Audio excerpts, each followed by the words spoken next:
Hi, everyone.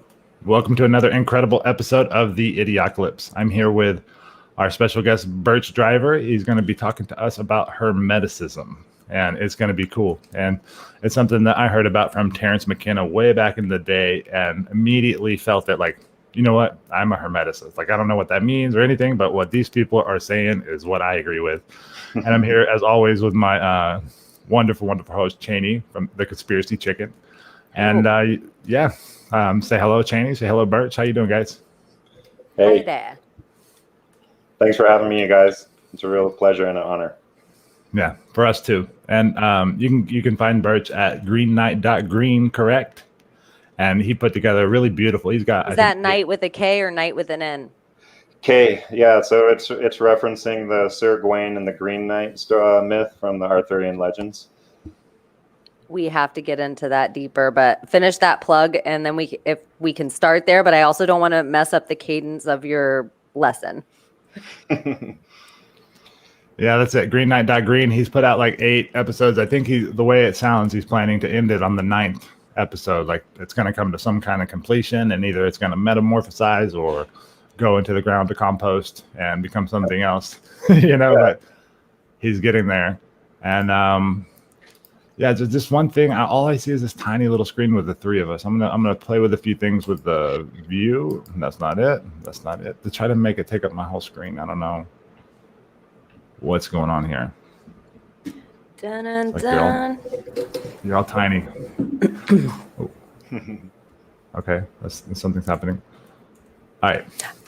So, I don't know where to start at, but I guess that we heard you on Sam Tripoli on the Tinfoil Hat podcast broadcast, and it was beautiful. Like, you are laying out these things in a way that it's super palatable. It's really easy to understand, and I think that's a very, very valuable body of knowledge that needs to be shared with people at this time. We talked a little bit about the age of Aquarius that everybody seems to be entering, no matter what. The last 3 generations have been talking about the age of Aquarius, but it seems like we're really here, and like all of the hidden esoteric knowledge has been laid out at our feet, and we can do what we will with it. It's up to us now to see where this goes.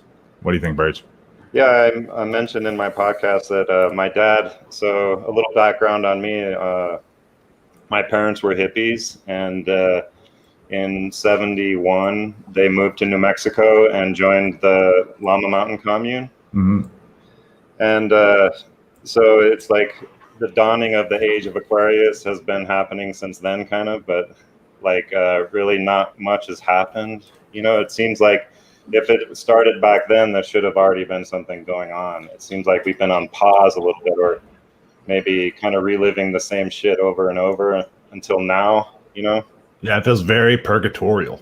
Yeah. And I mentioned that a lot in the show. I talk about how it's kind of like a Groundhog Day, and maybe the Groundhog Day goes all the way back, like thousands of years. Well, what did the Aboriginal Australians say? Like, their view of life is the dream time, right? That every day is the first day, and maybe it's always been that way. Yes, and so when we get into the cause and effect principle of the 7 principles of Hermeticism, that's what we find. Is that time is kind of the past and the future and the present are all happening all at once, and that's where the magic lies, if you ask me. Isn't that what Tesla said? Like, something with the ether or electricity, like, it wasn't about seeing the future. He saw the past, present, and future at the same time.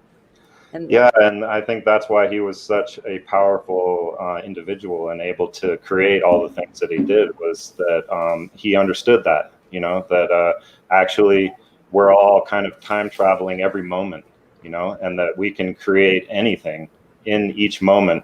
And every time we make a decision, we almost go back to the beginning of the universe and rewrite the code, So what you're saying is that everything we're living right now is our fault. It's our responsibility. We did all this stuff. Exactly. And to take personal responsibility for one's own life too is, and all the mistakes. And I'm a proponent that free will exists and that it's not hard deterministic, that everything wasn't determined at the moment of creation. And that's why I think that we're kind of time travelers. It's like we have free will, we weren't granted free will. We are the will, you know? Yeah. It's Jonathan, you said you felt like when you heard it, you were like, this is what I am. I'm a hermeticist. I've always kind of joked around with my friends that I always talk about, other people talk about luck, luck, luck. I always felt like time traveling me leaves me signs to let me know all things are good. And for some reason, the logic of it I'm a logic person. I live in the logic chakra for good or bad. I'm starting to realize it's not great, but it's not awful. There was so much about what you said that didn't sound woo woo. It didn't speak to this part of me that usually is very crystals and that I have to go into. It spoke to this very heavy logic side of myself. Yes. Where that's what I loved. I love that it felt spiritual and logical. It was like philosophical, putting logic to philosophy Yeah. or something. I don't know. Yeah. I feel the same way, and I love that you thought that, because that's how I've come at it. But it's like we've been hearing these things. I have, since I was a little kid, really, because my parents were hippies, and this is Ram Dass fucking made his home at Lama Mountain, and Wow. but I actually think, he's just saying what the ancients said, and Like Aleister Crowley, he just in a way, yeah. But repeating. but we kind of pedestalize these kind of white gurus, and it irritates me a little, because they're just saying what has already been said, and you can't take credit for it, No. I think he helped a lot of people, but at the same time, let's not go too far there. But what I was getting at is that we've heard all these things before. We've heard this practice non-attachment, live in the moment, and you're like, yeah. When I was younger, I was like, I mean, it makes sense, but I never was able to really approach it in a way. And when I discovered the 7 principles, I was like, wow, because I have a physics degree, so I was like, I can come at this from a scientific perspective, like you were saying, Cheney, and it will actually make sense to me, Yeah, I always want spirituality. It's like my logic breaks me from every time I get to any. I've been on a search my whole life. But there's something about this where I'm like, yes, and yes, it hits like this both sides, and then it feels like it's connecting part of it. I don't know. I love it. I don't know anything about it. Like Jonathan knows a lot more, so I might ask questions with the whole idea that are common knowledge, but I'm for the casuals. None of Like this for the is people coming common to it. knowledge. None of this is common knowledge. I mean, it's all old knowledge. Like, it's something that I think not only have we heard it before and like echoed through all the religions literally, but also like every religion took these ideas and did their own twist on it. Like what I understand of Hermeticism is like the relationship to God, like a sibling almost. Like God is everything that we're not. Like, we are incarnated here in this material thing, but God is also us, and we are also God, the yin and the yang part. But it's like the relationship isn't this overbearing force. It isn't this guide even, like the difference between destiny and free will. Like, that's the play. God's destiny, we're free will, and we both co-create what's happening with each other. Like, we can tell God that, hey, I feel like maybe we could just go a little bit in this direction or something. Like, we have that ability to guide the destiny, channel it. Maybe we can't stop it. Maybe we're still going to, meet the same people or that we're supposed to meet or do the big overarching things. But how we move in between that is our contribution to the story. You know what I mean? Yeah. To what Cheney was saying, I think that we've all heard of the left and the right hemispheres of the brain, right? Mm-hmm. So when she was saying, it's like, it didn't sound woo-woo to me. And that's right brain dominance, is like that intuitive side, right? That's the woo-woo side. But then our left brain is our analytical side, and we need a balance, right? We need the balance. And then to what you were saying, it's like, I always think of when I discovered the Gnostics, I was like, holy crap, these guys are saying what I've intuitively felt, which is basically that the universe itself is God, and whatever you want to, you can't apply gender to it, but it's like he or whatever is underneath every rock, within everything, permeating all space and all time, Yeah. And so I think that's what the first principle says. If we want to get there, if we want to start, is basically that the creator, in creating the universe, became the universe, and so actually hamstrung himself to take action, right? Yeah. And so it becomes omniscient, can see everything, but is not omnipotent, right? And it's up to us to have the wisdom to act potently, you know, in order to actually get out of this wheel of karma, actually learn the lesson, you know, and stop coming back over and over and over again, or stop getting the lessons thrust on us in this single life, you know, like Exactly. Like if you don't deal with your issues, like it's coming back, man. It's going to come back, and if it's going to come back worse and worse, and then it's going to come back in a way that attacks you physically. If you keep pushing it down and pushing it away and ignoring these obvious signs, then it's going to, you know, jump you off a bridge or slam you into a wall or something. So now that's all you can do is sit there and deal with it now and go inside, where I think all of the magic happens, all of the change happens. You know, all this change that we want in the world is you know, comes from us. We generate it, and then the world responds. Yeah. When you look at your shortcoming a little bit, whatever your personal one is, sometimes, like for myself in life, sometimes I feel like cowardly in the moment. And then I also think, how many lifetimes has this held me back to get me to break it right now in my grown up age in this flesh? I have to haunt myself with all these lifetimes. How many people died because you couldn't stand up? Like I give myself some big serf versus king battle that I just needed to stand up for, just so I can tell my boss, like, I need a raise, whatever. You have to mythologize it. I kind of, but I wonder those things for, and then on the other thing you're saying of free will and God, in a beautiful way of it, it's almost like you are the one experience that God hasn't had yet. Yeah, and I mean, you hear this too. Like you hear that, like, oh, we're basically the universe experiencing itself. You know, and I've heard that for many years, but then, like, just recently, I kind of had this breakthrough. You know, and realizing that you don't have to be afraid, right? Because why? I mean, you know, exactly. Yeah, that's the attachment. It's like basically you're identifying with something and you're attached to it, and that's why you're afraid. And so it's like just relinquish attachment, and everything is like flow. You know. If only all of these thought leaders and enlightened beings for the last 10,000 years had only told us that. Right. So, but before we go any further, what's Green Knight? So yeah, Green Knight. I'm an industrial designer. So I come at it from. It started with really like, let's talk about this analytical side, or the physical side, because our bodies are alive and they require sustenance to continue, right? Yeah. So we have to figure this out. If you get punched, it hurts. Yeah, and we have to figure out how we continue. I mean, a lot of what I talk about in the podcast is how language has been taken over and poisoned, you know, and you can't even say words anymore like sustainable because they've been hijacked.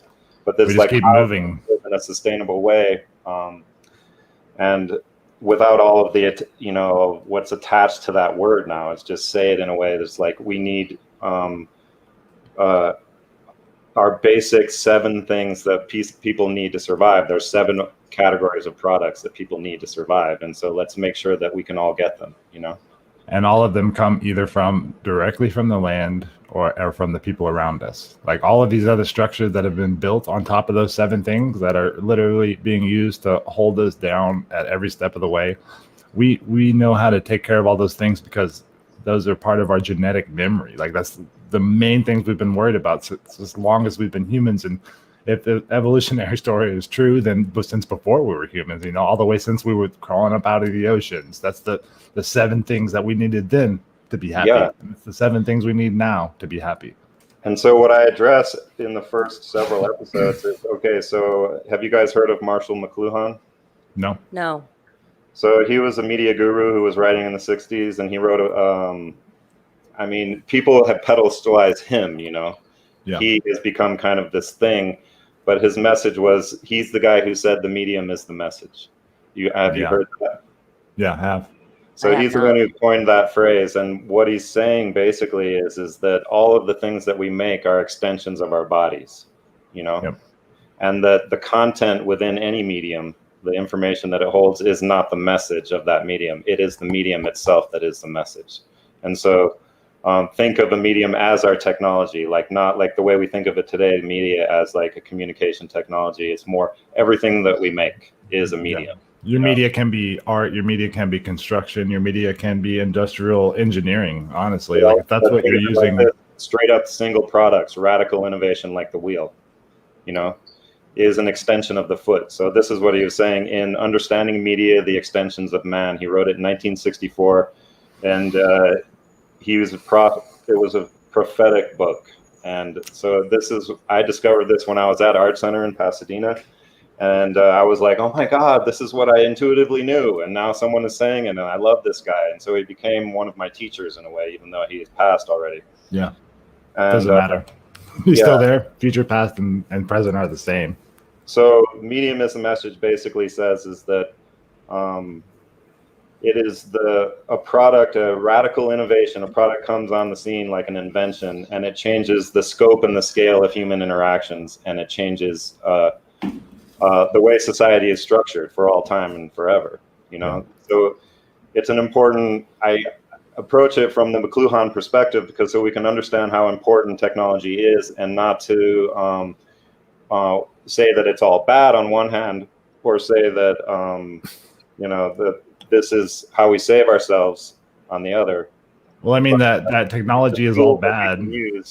It's a tool that we can use. And just let me make this one point real quick, is that when we started making technology with the stone tools, it started with stone tools, the extension of the hand, you know, is that ever since then, human beings have been kind of self-iterating like a fractal and creating society from that point, because they're attracted to the value of technology. Everyone comes around, and now their ideas are suddenly now the new input for the next output.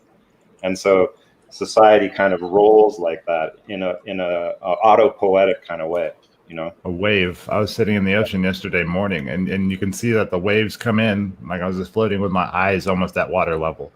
And I'd taken, you know, a spoonful of psilocybin honey as a microdose in the morning, and I was sitting there looking out towards the horizon, and the wave would come, and it would hit the bank, and it would go backwards, and then the other wave would be coming, and you could see that when the two waves hit each other, they split into like fourths or whatever. They split into these medium waves, and they just broke apart and broke, and it's like that. Like one of our guests, Chris Parson, was saying in the interview the other night, it's like you can kind of feel the wave coming, and you know, we go left wing and right wing, and we go back and forth to the left brain and right brain and try to solve these problems from one side or the other. But almost always the answer lies with those two forces meeting in the middle, and somehow, you know, using the tension to create the next new thing. You know, like we can't advance without the stress. You know, there's no heaven without hell. You know, I think it was you talking about how we live on either the highest layer of hell or the lowest layer of heaven, but either way, all of it's represented. You know, the most evil things you can imagine, they're here too. You know, the most beautiful things you can imagine, that's also here. Yeah, and that's fucking wonderful, because we've already mentioned all of the principles in this. Yeah, first time we've already talked about them. Good promo for this episode. Or even, you know how people talk about, like, I don't want to say all the wrong ones, but is it like Oppenheimer? Is he who did, like, where he didn't mean to do the atomic bomb? He wasn't trying to destroy anything.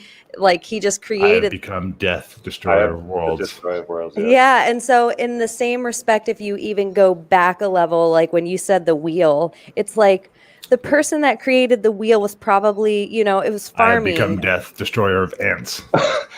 Yeah. Well, think of what the wheel, think of the Autobahn, think of Germany, think of where we're at now with these war machines and what the wheel has actually done with destruction, but it was never created for that. And then if you want to go to some people's philosophy of even back to like a Tataria or older civilizations, like these innocent whole people that might have had everything in the utmost free energy technologies. But if you just think of things with this innocence and no one can ever destruct it, it doesn't really matter. Like you were saying, your hands, if you take the most simple tool, you can decide what to, it can be this technology, this beautiful thing.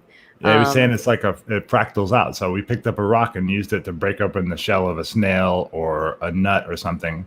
And we've been like just spiraling out of that event for however many hundreds of thousands of years. And still today, the most common way to solve a problem is to hit it with something hard. We still do that. And I mean, to talk about the wheel a little bit more, it's like the message of the wheel. It's an extension of the foot, right? So you can think of it as like before that we were dragging all our shit around on sledges, Yeah. Like, and before that we were just dragging it, and before that we're just carrying that shit. But suddenly we were like, oh, this works great. But so the message of the wheel is not, okay, you're going to load your shit and it's going to be more efficient. It's speed. That's the message of the wheel, right? Yeah. And so suddenly you have this expanded range, and all of a sudden you're meeting some other folk, Yeah. Right? And because you have this range, and then you had the wheel. Yeah, and then next thing you know, we're building war chariots. Yeah. Imagine what if the pyramids are just a huge representation to an ancient technology to remind them of what, it was their never forget, because for 1,000 years before that, they used triangle wheels. I hated that they think the Egyptians didn't have the wheel. That really bothers me. That's stupid. I know. I can understand the Incans not having the wheel because they lived way up in the mountains, and the only way to get around is by mountain paths and stuff, and running along the sides of cliffs, and that makes sense. It makes sense that you wouldn't have the wheel in the jungle, because really it's hard to walk anywhere in the jungle. But I don't know. Like, it seems like something that we've done a lot of times before. About the objects out of place and time, the oomph or whatever they're called. Mm-hmm. Like people have found a spark plug and a hunk of coal. Yeah. Like a hammer. Mm-hmm. In where I'm from in Junction, Texas, about 20 minutes away, there's this little town called London, and they found a hammer that was solidified in a chunk of coal, still connected to its wooden handle. And coal takes, I don't know how many millions of years to form, but. And they say that the crust of the earth completely flips over or changes every 2 million years. So how many times have we done this shit? And just the Skeptard model of that we've been here for 3.4 billion years, or whatever the age of the earth is. How many times can we do 2 million years within 3.4 billion years and rebuild all of civilization and have an ant human and maybe a dinosaur human and lizard people and cat people and whatever form of life has come before it? It seems like this is just like, this story is huge. And if you look into the Rig Vedas or like the Mayan Bakhtuns and the way that they classified time, they're the small chunks are 144,000 years. You know what I mean? Yeah. I mean, just keeping track of the cycle of the moon where it rises in the same place again, that's 18 and a half years, so that's a generational project right there, to keep track of that. Worldwide. It's worldwide they were doing this stuff. Yeah. I mean, you brought up a few things, the out of place artifacts, that some of those are really radical, but just the more mundane ones just show that the human habitation of North America has been happening for way, way longer than the standard model, will admit. Yeah, probably since the last ice age before this one. The 13,000 year ice age. There's probably 133,000 year ice age. And we have one of the guys who's supposed to be one of the smartest dudes on earth, Neil deGrasse Tyson. Punk ass bitch, but punk ass bitch. Fuck Neil deGrasse Tyson. Neil big ass Tyson. On Joe Rogan, he was talking about how, Clovis culture, and I just want to be like, slap. You don't know what you're talking about. Yeah, and ask him about gravity next time you meet him. Yeah, see what he has to say about. Well, gravity is the thing that we all know. Yeah, we know what it is. It's actually an oblate spheroid. Yeah, but the reality is so much fucking cooler than anything Neil deGrasse or Bill Nye, or even who's the universe in a nutshell guy, the robot dude with a wheelchair. Oh yeah. Hawking. He was never. I don't even believe I have this whole conspiracy that guy was like a dead thing rolling around for 20 years, that the elite were just laughing at us talking to a robot box. That's crazy. That would be hilarious if that really happened. I mean, he went to come Epstein on. Island and everything. He lived longer with that disease than any other person in the history of the world. Yeah, I and don't. I mean, his whole thing about black holes is being kind of overturned at the moment, and same with Einstein. You know, it's like space-time is being questioned. Einstein's a patent thief. I think of him. Anytime you tell me Work in like you the office. I know once you work for you're like, look what I created, and I'm like, hey, you worked at the office where everybody brought you inventions and you happen to be the guy to come up with all these theories. I don't know if I get down with that. I don't know. I'm of the impression that anybody we know about, like all of the celebrity anythings, whether they're scientists or athletes or religious figures or anything, if they made the news, if they made our zeitgeist, then they were placed there because of their belief system, and they have a belief system that can be used for the narrative. Exactly, whatever this cult is that thinks that they should be the ones deciding our fate forever. They're the ones that control this media, and anything that comes across the television and anything that becomes a sensationalized story is set in stone before it happens. Like, it's part of a program, and it's probably astrologically aligned, and it's probably all this other stuff. Like, the people that have spent all this time demonizing the esoteric and ancient knowledge, they've been doing that. They've been burning witches at the stake because they don't want people using plants. You know, they've been stringing up anybody that disagreed with the narrative forever. The cancel culture is not a new thing. It's just like, now we just make fun of you instead of actually murdering you. Yeah, it makes me want to jump to the end a little bit and just say, you know, I think that this whole psyop has been happening since the fall of man, basically, since Atlantis fell, and the whole worldwide culture that was on the earth before whatever happened, you know, the comet strike that melted the glaciers in a couple days, you know, and ruined everything.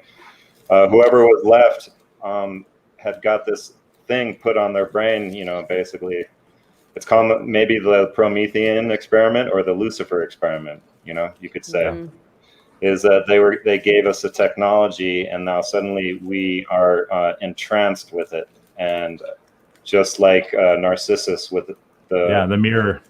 Yes, the reflection in the pond or whatever it was. Now we identify, and we can't stop looking away from our own story of us, you know. But I think that's like, you know, we talk a lot today about trauma-based mind control, and if people are in a fear state, then they're easy to program. And I think that whatever that event was, because we call it the X Factor event, or our friend Red Bricks does, and it's something happened, you know, like we hear a lot about the younger dryads, and it seems very obvious, according to the knowledge that we're allowed to see, that some kind of event happened that literally flash melted all of the fucking ice on Earth almost all at once. And at one point, you know, like 30%, from 10 to 30% of the Earth was on fire at the same time. Around that time, about 12,500 years ago. So not only were we coming out of an ice age, but something fucking happened and shit went down.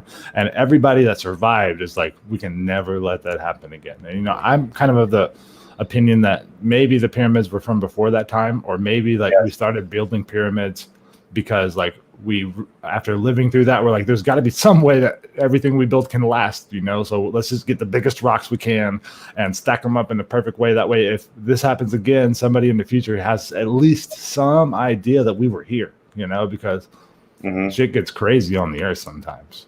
Yeah, I think that's mostly right. I don't know if you guys have heard of Drun Below Melchizedek. Yeah, I love Drun Below.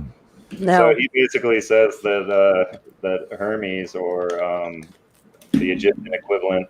That's Hermes Trismegistus, right? That's what you're talking about?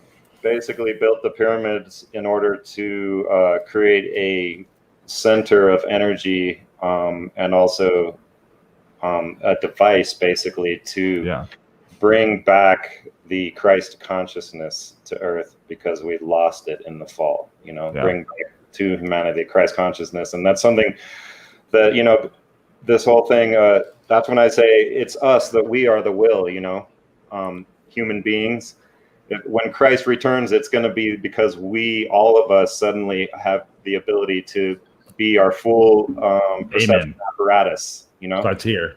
This is And Christ so returning. Christ Christ isn't returns to coming our to heart. fucking save us. There's no one coming to save us. We have to save us. We have to save us. You know, and And that's part of the message that I'm trying to get across here. And not that it's That's the only message. That's the only message. That's the Yeah. only message. We have to do it. There's nothing else. There's no QAnon. There's no Trump savior. There's was none of talking that. to him last night, and I, it's just important to me for people to realize God, if books are tomorrow, all your church Cheney, we're losing all this. It's like your signal's coming through really bad all of a sudden. Fucking Bill Gates knew you were about to say something super profound, and then you just like started chopping up, like you went into slow motion, and I don't know what happened. Oh, weird. But it just now Is happened. everything okay? It's better now. It's quicker. It's still a little Your audio fuzzy. is better. Yeah. Yeah. Okay. Try again.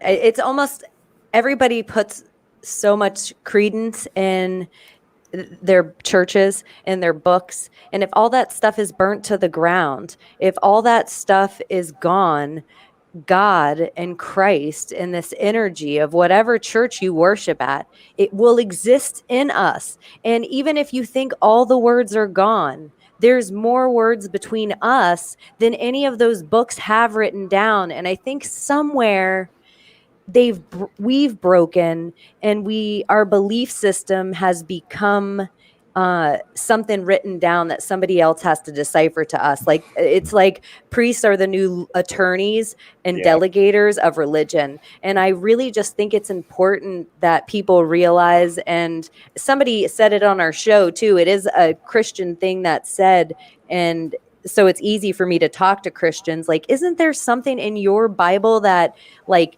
it becomes more powerful too in my name? Like if any two people come together and talk with God and, like their highest selves, we're going to come to the truth. Whenever two or more people gather in my name, I am there. Yes. And I think there's something in that it's not because you're bringing the truth or I'm bringing the truth. It's because the truth lies between us, and our life experience is our perspective, that if we weren't all together, the truth wouldn't come from it. Yeah. Like, I love it. And I think that division happened, on purpose, more than one time, but specifically, when Constantine converted to Christianity and his deathbed, Nicaea, and they rewrote all of the stuff, and they turned, it into some kind of protocol, where you like do the Catholic thing, where they got rid of everything that was real. They got rid of all the history stuff, really. Like separated us from the divine. And if we ever even say that we have the divine spark inside of us, somehow fucking... I have the divine spark inside of me.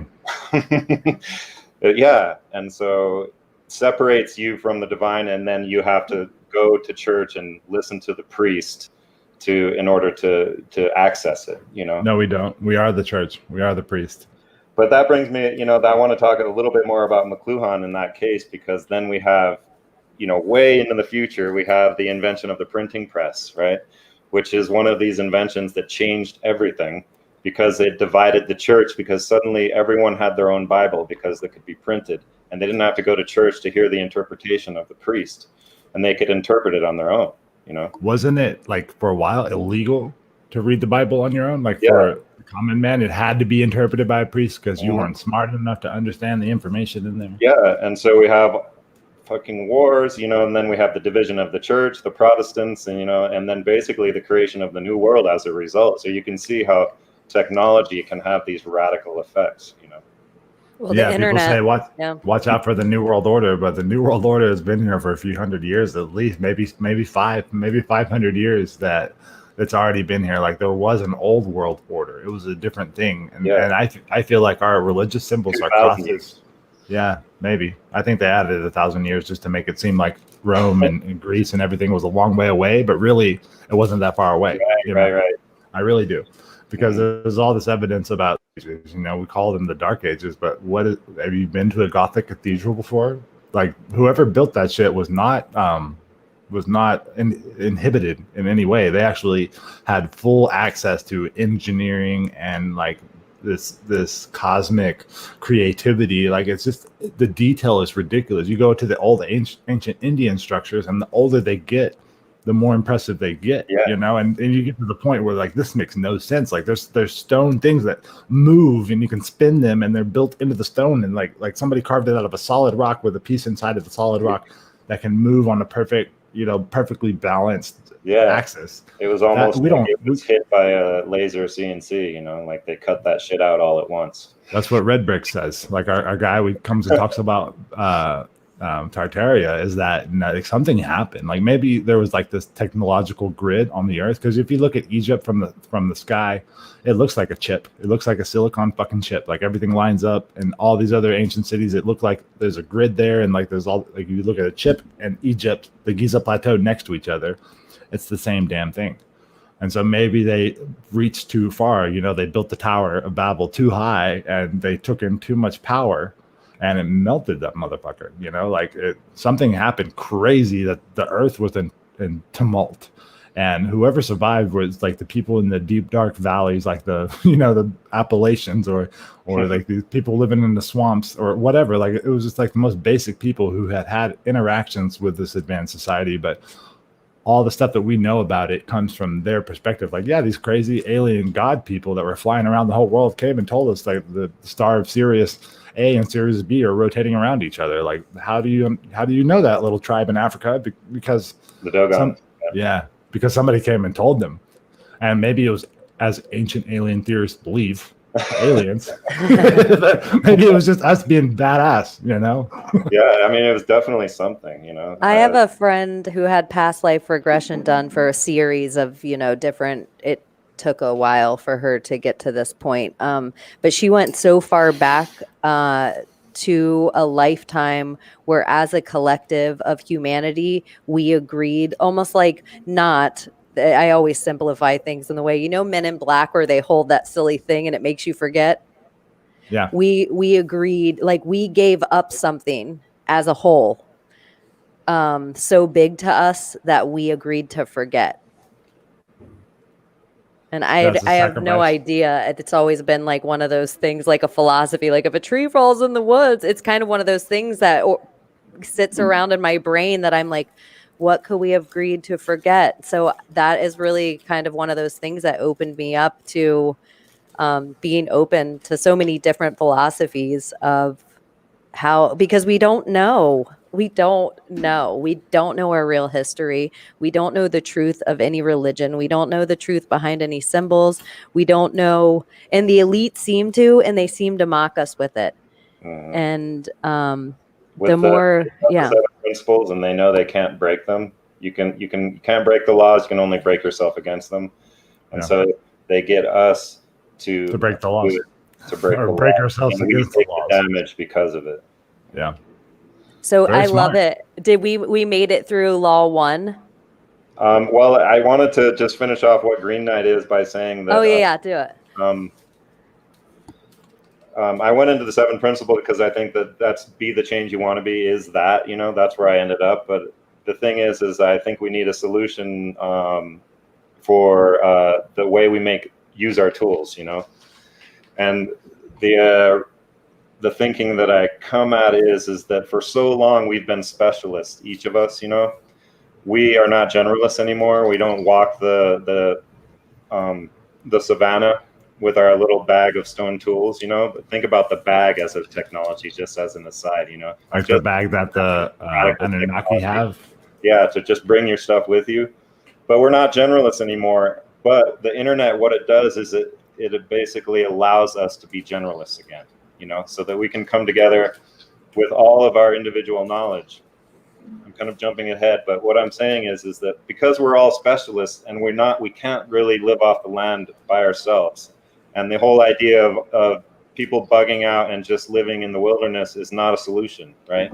But I think it's a vital piece of the solution. Like we need to know how to do it, but we can't all do that. You know what I mean? But I feel like just me personally, like I love farming, you know, and the Kyle and Ross from the Snake Brothers, they farm on purpose. You know, it's like we have these groups of these types of people that have always been here that love to work with the land, like the stewards. Like there's a percentage of the population that is supposed to be stewards.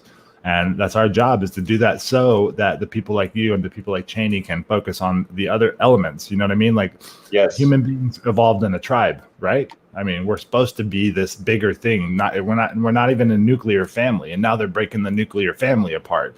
But even the nuclear family is a lost cause. You know, like two parents with two perspectives. Look at the name, nuclear family. Yeah. Like, look at the powerful spell of even that the word. real family is everyone, all of the, you know, the grandparents and Yep. great grandparents, everyone. That's the only family. That's a family.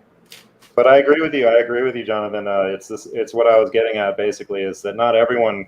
Some of us are good at farming. Some of us are good at hunting. Not everyone can do it. So what I'm saying is that we can all come together as specialists and create and use the tools, and not own the tools. Like, you know what I mean? Yeah. No ownership. It's like No Bezos. you can't even say No Zuckerberg anymore. But like, basically return the means of production to the people. And I know when you say that, when you say means of production, people start communism. Going, yeah. But that's what it's so important, because we are alive. The means of production are how we stay alive. You know, the 7 categories of products that I mentioned before, you know, that starts with nutrition and then hydration, right? Then clothing and then shelter, right? That's 4. And then communication, transportation, and energy. And then the final one is art, you know, which is, you know, this esoteric kind of communication. And those all perfectly line up with the chakras. So yes, and we can all we can create these centers of production in every community, and we can use these robots that they want to just use to make shit for us to buy, and then put us on UBI, you know, the universal basic income, and that's no, right? If they own all the fucking robots, then what are we going to do? So there are fucking robots, is what I'm saying. It's like, we are all specialists. We can come back together and learn to be generalists again, you know? Yeah, I think that's the point. You know, like, I think of, like, I always try to step out of the whole thing and go to the big picture version of what's going on. And just because we are living in this time right now, 2020, that we think is the apocalypse and it's the worst thing ever, the end times mentality, maybe it's a vestige of that traumatic event that happened in our past, but I feel like every generation has had their end time event. You know, like whenever the printing press came out, whenever the cotton gin came out, there was a fucking group of people saying, this is the end of humanity. Yeah, we can, you know what I mean? Like, it's the same thing. They literally, with the wheel, like the wheel, some guy was out there, the wheel is evil. The end is nigh. We're not supposed to have fire. Fire is for the gods. And then everything burned down one day. He was like, I fucking told you. Because he was right too. That's the periodic rebalancing, which is one of the, you know, it's like if we identify with our technology, we're going to get shut down eventually. Rhythmic balancing, right? Yep. We'll be superior for a while and then we'll be inferior, right? Yeah, but that's why you need the survival skills, the farming skills, because guys, we're going back there too. We're gonna go back there, and the stuff that survived, you know, like Terrence McKenna talked about, the universe is a machine of novelty. And that's what it wants. It wants to be more complex. It wants to advance itself. It wants to figure out how to not have to worry about food and clothing and stuff all the time. Like, let's just get that taken care of, because once we make it to art, then art starts a whole nother set of, you know, that's like level 1. We get the art and we finish and we beat the boss of art. And then we get to go into the next stage, you know, the next harmonic. Yeah, it's like breaking the sound barrier. You know, we're all shaky right now. But as soon as we can get through this transition, it'll be smooth sailing, man. And it'll be a whole new level of creativity that we'd be capable of. And then eventually we're going to run into another barrier we never even thought existed. Yeah, learning never stops. And they want to say the science is settled. And it's like, that's not how science works. You never has, never will. And you said like a specialty versus generalist. And something in my life that I've just found with ego is somewhere we were kind of brainwashed with this idea of hoarding, and not just like hoarding things, but hoarding knowledge and becoming the best at, and like me having a conversation with you because like a competitive like thing of like you're smarter than me instead And of the like survival of the fittest applied into a social model, which is bullshit and a lie. And that's what Bullshit. we have Neil deGrasse Tyson. That's where we have Joe Rogan. That's where we have Sam Harris. That's where we have the guy from the fucking portal. You know, one of the This motherfucker smartest spitting. saying, "Oh, survival of the fittest," and it's like, dude, come on, man. It's cooperations. The whole reason we got here is because cooperation is more powerful than competition. The only reason we're still here. Yeah, I'm just part of letting go of my ego, and it's just I love the idea of faith as a word of just my fellow humans and my instincts of trusting people that I haven't gotten to shake hands with, or people that I even have, but trusting that again of my fellow humans and letting the other bullshit go of all the norms that have been told of how this is how you build a relationship, this is how you build trust, this is how you do this is how you, and letting go of control of I'll do this, I don't want to show them how to do this, I'll do it, a control freak thing, and just kind of in this way of I'll do this one little part, you do that one little part, and I trust that you can do it. I don't have to be a control freak with it. I don't have to do it better than you. I don't have to claim authorship over it. Yep. Yes, and it's just it belongs to everybody. It's like cancer research. How much money have we all walked and raised and done charities and people seeing and stuff for cancer research, and then when a cure comes out of all that, some fucking pharmaceutical company owns it and then charges us for it. The same with AIDS or whatever. Like, we're all in this together. If it's a real problem, then we're all giving our part to fix it. Then why doesn't that belong to us? If we did all the work and all you did was file the fucking patent. Yeah. Or I go next level with it. If you created cancer and created AIDS and created all these things to give us just so you could create a cure and populate control, what do we get out of that if we all know it? At what point do we all say, hey, you're giving us all these bullshit things and then you're trying to cure it exactly like it's software, like virus software, Bill Gates. Fuck Bill Gates. I'm going to lose my internet the rest of the day. Bill Gates hates Florida internet. Hegelian dialectic, or the problem reaction solution. You know, the movie V for Vendetta. They told us exactly what they were going to do. They said, "This is what we're going to do," and then they did it. Yeah, I mean, Wall Street. Just watched that again the other night because I was listening to Gordon White, and dude's brilliant. Who's Gordon White? He's got Rune Soup podcast. That sounds dope. Yeah, and he's a brilliant guy from Australia. He's pretty young still too, but he is so well read. And he was talking about the myth of redemptive violence, you know, and that's what V for Vendetta is. So vengeance, vengeance. Remember. Yeah, we got all this great shit that's in the movie, and Natalie Portman gets stripped down to nothing and then rebuilt, you know, which is kind of what's happening to all of us right now. Yep. Then it's about this redemptive violence, and it's like, this is how you get put back on the wheel. This is one of the principles, is that we cannot succumb to the desire to want to slay the evildoers. We've seen what happens every time, every revolution, the French Revolution. What happened? How many heads did they chop off? You know what I mean, Burch? Like, they chopped off a lot of heads. Yeah. And what happened? Immediately after that, it was the worst time in French history because they had to pay for all that fucking death and destruction. And until we learn that it's the infinite love is what we need to do. You know, like I get on that board with pedophilia, you know, because it happened to me when I was a kid, and it happened to people very close to me, and it's still happening. Happened to a little nephew of mine recently, and it's something that, you know, I get really mad about. And to see that somebody built a business out of that, like kidnapping kids and turning them into prostitutes and using that to blackmail people, like, to me, that, like, it rancors in my soul, you know, like it burns, and I want to kill them. I want to hurt them. I want them to hurt. Like, they're doing this to these innocent fucking things, but that is not the way.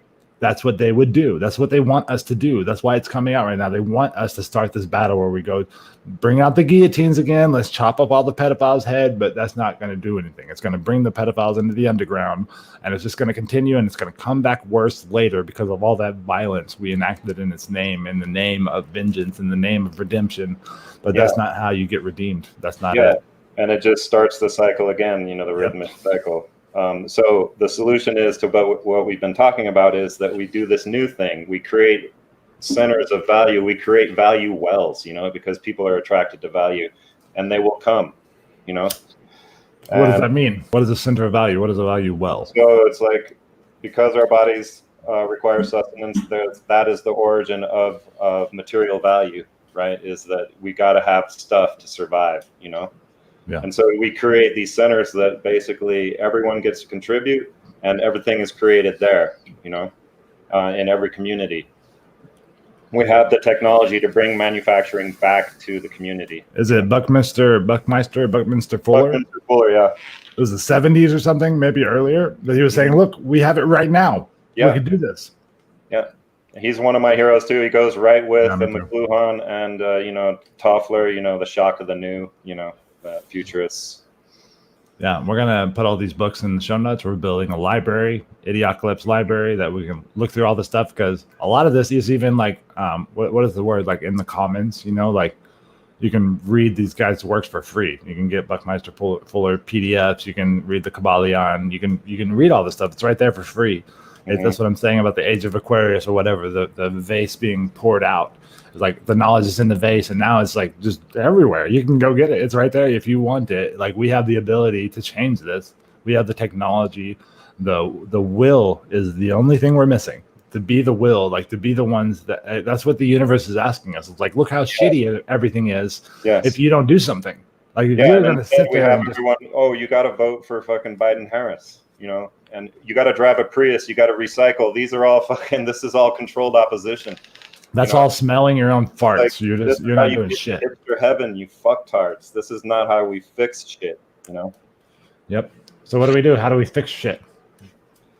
Well, it begins with, I think, the 7 principles in order to understand how we avoid getting back on the wheel. The wheel. I don't think we ever finished. Who is the Green Knight? Okay, so the reason I chose Green Knight is because that myth is basically this lesson, the lesson that we're talking about, taught to King Arthur by the Green Knight who came into his hall at Christmas, but I think it's a much older story that was retold in a Christian kind of setting, and he's all green, and he's definitely from the fairy realm. Like, he is of the Fae, as they say. Does he have a name, or is it just the Green Knight? Just the Green Knight. He does have a name, and I can't remember it right now. But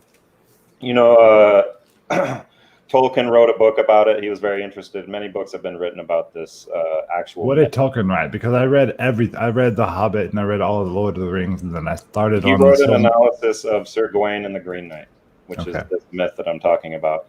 And so, just in the, I'm going to do episode 9. I'm going to go through the whole myth. That's what episode 9 is for, and also a few other things. I think I want to also do the allegory of the show Dark. Have you guys watched Dark, that German show on Netflix? I started it, but I have a real hard time with media in general. Like, I don't know. Like, I'm gonna fall asleep the moment I start watching something. It's just that's not where my space is. It's an allegory of basically what we're talking, which is basically the 7 principles. It's an allegory for the 7 principles. It's brilliantly written, and so I'm gonna go back and watch it.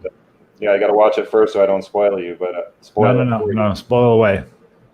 But as far as the message of the Green Knight, and just in a paragraph, it's basically saying the Green Knight represents nature and natural law, or God's law, because that's what the initial conditions basically set up the rules that the universe operates on. How do you define natural law? Because I feel like that's our only choice. Like, that's the only thing we can do to actually continue being humans. I think that these extraterrestrial experiences with the Greys, and the same thing was happening with they got it wrong. The Greys they got it wrong. They have no emotions. They don't know. They went technology. They followed their technology. Try to fucking figure out a way to break it and not fucking perish, you know? Yeah.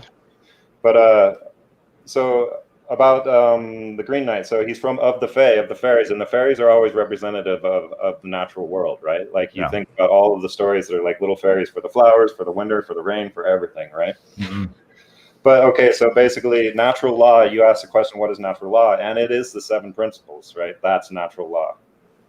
But so getting back to the Green Knight, basically King Arthur and his court, right? He has a round table, so no one holds authority over anyone else. That's good, right? That's virtuous. We have this idea of chivalry coming from the Knights of the Round Table, you know? People make fun of that, but it's a beautiful, beautiful way of being, you know? Like, I see it, like the whole feminist masculine thing that's happening right now in our universe. It's like we are bigger, we are stronger, our bones are thicker. Like I can reach higher and I can pick up really heavy fucking shit that for my wife to carry our 50-pound vacation suitcase up the stairs is really hard. But for me, it's a piece of fucking cake. So why wouldn't I do that? Why, like somebody could attack her in the street and hurt her if she was by herself, because as ferocious as she is, she still has all of these weaknesses, and it's not a bad thing. Like that's my job. Like that's what I'm here for. I'm going to take the place. Like you don't have to carry the heavy thing up the stairs. I can do that and not even be breathing heavy, you know, and it's going to be all this big work for you, but you can see my weaknesses and what I need. And like, you have this whole other, like very delicate perspective that is required for life to exist on Earth. And you literally create all the life. So like, that's my job, is to take care of that stuff for you, you know, like I should be doing that because I can, and it's easy. And for you, it's hard, you know? And it also, I think, you know, elements of chivalry too is about pure love, you know, romantic love. I mean, maybe that was added afterwards. Romantic love, yes. I think it's been bastardized in a way, you know, over the time. But I mean, like everything else, you know. But so we have a very virtuous idea of Camelot. Camelot is something that is based on something good, right? But the message of the Green Knight is, no matter how virtuous your system is, no matter how virtuous you think you are, if you are taking authority over nature or over God, right, then your kingdom has a shelf life. Your kingdom will not last. That's the one of my biggest problems with the Bible is that they gave man dominion over all of the land and all of the beasts. I was like, wait a second, that's bullshit. Why do I have dominion over a whale? Like, what do I have to do with the life of a whale? I have nothing to do with that. I should, on the other hand, be trying to understand what the whale has to teach. Like, why do you live to be 180 years old? Like, how do you have all these different languages? How do you talk 3,000 miles across the ocean? Like, how the fuck do you do that in a language that your brother can understand 3,000 miles away? Like, their cerebral cortex is like per capita like 4 or 5 times bigger than ours, and we know that the cerebral cortex is what makes us human. So if theirs is 4 or 5 times bigger, what the fuck are they? You know what I mean? And you see them living in accordance with the ebb and flow of nature, right? Yeah. And so that is the principle of Wu Wei, you know, the principle of not forcing from the Tao, right? Which is inferior virtue is hyper aware of virtuosity, and so therefore is not virtue. Say that again, because that just, I mean, say it in another way. Is fixated on virtuosity, which is the human idea of like what is virtue signaling. Exactly, right? And so therefore is not virtuous, right? Superior virtue has no care for projecting what humans might think is virtue, and so therefore is virtuous. And you see that a flower isn't trying to be beautiful, right? No, it just is. So, I mean, it's like, this is what we're getting at. And so the Green Knight rode into the hall on his massive charger with his, everything is green, his mail, everything. And he challenges them to go blow for blow, right? He's challenges like, them, like everybody, like the whole table? Just one of y'all. He actually says, Arthur, let's go blow for blow. I'll let you go first, right? No. And then Gawain says, I'll do it. You don't have to do it. Guinevere? Gawain, Sir Gawain. Yeah. And so he goes up and cuts off the Green Knight's head, right? He's like, I'm going to make this count. It's a flesh wound. So I don't get the blow delivered upon me, right? And the Green Knight picks up his head and is like, all right, meet me at my chapel in a year and I'll deliver my blow to you. Ooh. You know? So he goes through this whole adventure trying to get there in the next year. But basically the message is that nature, you cannot destroy the laws of nature, right? Right? No. You can try, but you will not be able to. So that's basically it right there, you know? That's the Green Knight. That's what he represents. Yeah. Or she. Might have been a girl. We don't know. Well, I mean, he has a whole castle and everything. It's like the myth is pretty intricate. But basically the message comes down to is like, if you think you have authority over nature or God's law, then think again. You know. So what do you think about that? Like the nature of the myth that the Green Knight symbolizes all this stuff. Like, but that's something that's existed forever, right? Like, is King Arthur some place in time, or is King Arthur just this hyperbole for a reality? You know, like, is that what's really going on? Like the hero's journey thing that we're all seem to be going through. It seems like it's centered around each and every one of us. Like every one of us feels like we're Arthur or whatever in our story. Yeah, and I think that's why it's such an important myth. It could be that he existed. It could be that Jesus existed and was just trained in the Hermetic principles, you know? Yeah. But it's related also to the myth of Narcissus, because what we have with Narcissus is he is fixated and entranced by his own image, which is representative of humanity in general being entranced with its own ingenuity, right? Yeah. And meanwhile, how cool we are. We're the most advanced version that's ever been. Meanwhile, he had fallen in love, and Echo also. Echo is the wood nymph who's like trying to get his attention, to break his revere, you know? Yeah. And that is representative of nature. And all she's able to do is echo his words back to him, you know? That's like the God thing you were talking about earlier, you know, like that's the spirit speaking, but the spirit can only use what you give it. You know what I mean? Like you have to meet it there. If not, then it's just gonna be some kind of schizophrenia. Like it's, you know. And so that's what nature basically does, is like, we will continue to send this message to you, right? Yeah. That's what I think the mushrooms are. That's what I think DMT is. That's what I think peyote is. And I know there's a lot of different schools of it, but I really think that these things were put here to communicate with us. Like that's nature's way of talking to us. That's why the psilocybin mushroom, it grows on detritus. And what are human beings best at? Creating detritus. Everywhere we go, we destroy everything. You know what I mean? Yeah. And what comes in to reclaim that? Like if you chop down a forest and just leave it there and come back a year later, all those trees you chop down are going to be covered in fungus, and the fungus is there lying in wait to come out of the ground and just like fix everything that gets fucked up, like break down the wood, break down the trees, break down the plants. And one of their species, not one, there's several different types, there's a lot of them, that has decided, okay, it's very obvious that these fucking humans are not paying attention anymore. You know, like I don't think out of balance. Exactly. I don't think that we need medicine. I don't think we need ayahuasca and DMT and mushrooms and stuff, because we have all those tools. Just like we don't need the cell phone because we're telepathic. You know, we don't need the computer and the hard drives and the internet because we have access to the Akashic record. It's all there. All of this stuff is just like a superficial copy of the technology that was built into our genetics. Like it's who we are. And even it's like the technology leading us back. And even the technology, you're exactly right, which is what I think McLuhan was trying to say too. And there's like every iteration of our technology, every radical innovation that we create, we're on the final one now. If technology is the extensions of our bodies, then the internet is our nervous system laid out for, bare for all of us, right? The web, the Hopi prophecies talked about. And so basically the message is that we are one, right? Get over it. That's it. We are also individuals. We're different, but we're also one. And that's the duality thing, the yin and the yang, the hunab ku, just comes from seeing it like that, like not understanding that there's no one without the other. Like there's no left wing without the right wing, because if not, you're just spinning in circles until you crash into the earth. Duality is unity in disguise. Yep.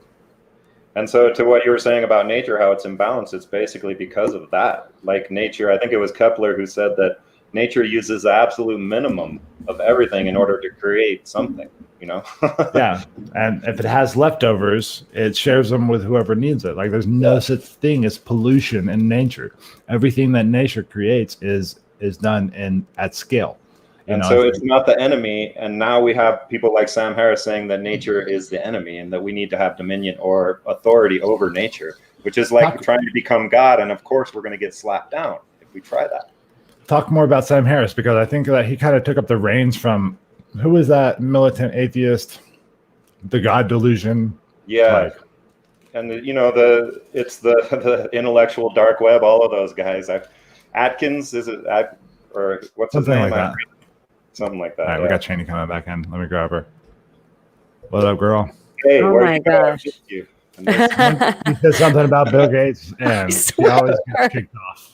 I was just telling my wife that. I'm like, are you serious? Hey, Bill Gates, fuck you. And then you're gone. we already said we can't call him out by name anymore. We have to like call him a whole different name. We call him Beelzebub. Beelzebub. Perv. I like that. I know. I missed all this good stuff. Yeah. Where were we at? He finished the story of the Green Knight. The Green Knight was a representation of nature and really a representation of the 7 immutable laws that we talked about earlier, or the 7 things that every being, probably in the mineral world and in the energy world and in all these different bodies that we haven't even accessed yet because we haven't even made it past the art stage, but that the Green Knight represents nature. And so he comes into the court of Camelot and he challenges Arthur to a duel. And instead, Gawain stands up and fights him and chops his head off. And the Green Knight picks his head back up and says, okay, good job. Now meet me at my chapel in a year. And I will give you, what is it, my test, my version? You know? Well, it's not really a duel. It's like you give me a blow and I'll give you a blow. Right? And so he's just standing there like, hit me. Give me your best. Yeah. And Gawain cuts his head off and then he walks away. He picks up his head and rides out and says, I'll meet you in a year and I'll deliver my blow to you there, Sir Gawain. And Gawain's like, fuck.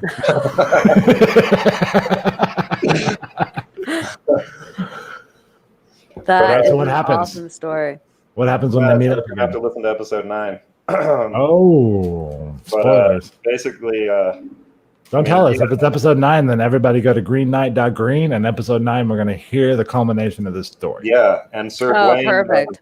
He's the best knight. He's the best of them all, right? Sir Gawain is the best, right? He's the most chivalrous. He's the most badass fighter. And he's the Donald Trump of his day, is what you're saying. He's the guy. But we should probably go down the list of the 7 Hermetic principles. Do it. Don't you guys think? I think so. So, and then should we go list them all and then talk about them, or just go one by one and talk about them? I think you should tell us what we should do. No, dude, I'm not the authority, right? Let's go one by one and talk about them. Cheney's the authority. Okay, so the first one we've hit on all of them already, right? But the first one is that the universe is mental, right? So like the universe is made of mind. So we basically, if we look at it from the standpoint of there's nothing, there's the void, right? And when on Sam's show, in order to explain it to them, I had them go through a thought experiment where I was like, if you put yourself into a place where there's nothing and it goes on forever, right? Then you could walk forever in one direction and still never get anywhere, and never get back to where you were because there's no reference point, right? There's nothing to reference your position against. You guys follow? Oh, Jonathan, you're on mute. Yeah, you're still. Is that better? Oh, yeah. Yeah, so sorry. So you use the Homer Simpson reference when he becomes a real thing, like before he figures out the universe is shaped like a donut. A toroidal field. Yeah. But it probably is flat. It's not a donut, but probably a what? It's probably flat. The universe actually is flat. Oh, goodness gracious. Look at this guy.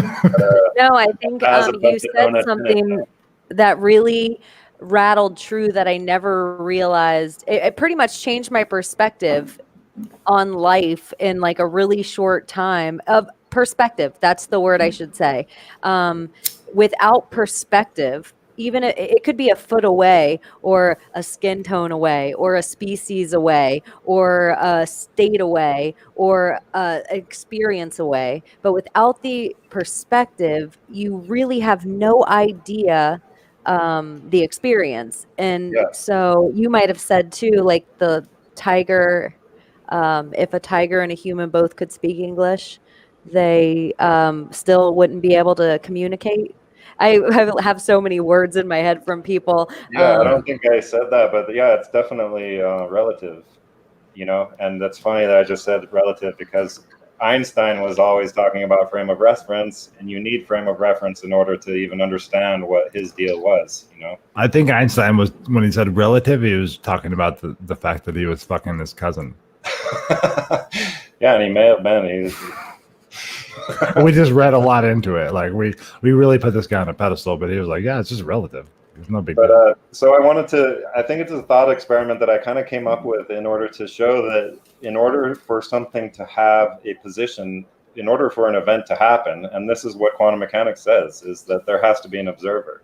Mhm. And so Observer theory. And if you think about the first object ever to exist in space, right? Where is it? Where is that object? If there's no reference to something else, then where is that thing? And then even if you bring in another object, you have now a system, right? But where is that system now? There's no way to determine the location, and so there's no event, right?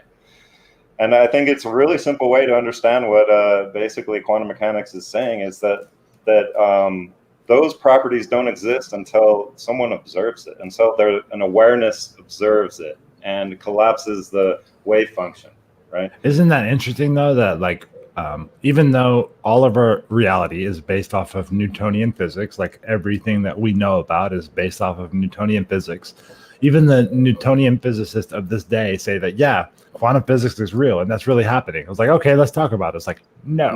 Nope, sorry. No, we're not going to talk about it because then Newtonian physics doesn't exist anymore. Yeah, because then they get afraid that there's no objective reality, and then there's suddenly everything is, it's based on the individual, which is not true too.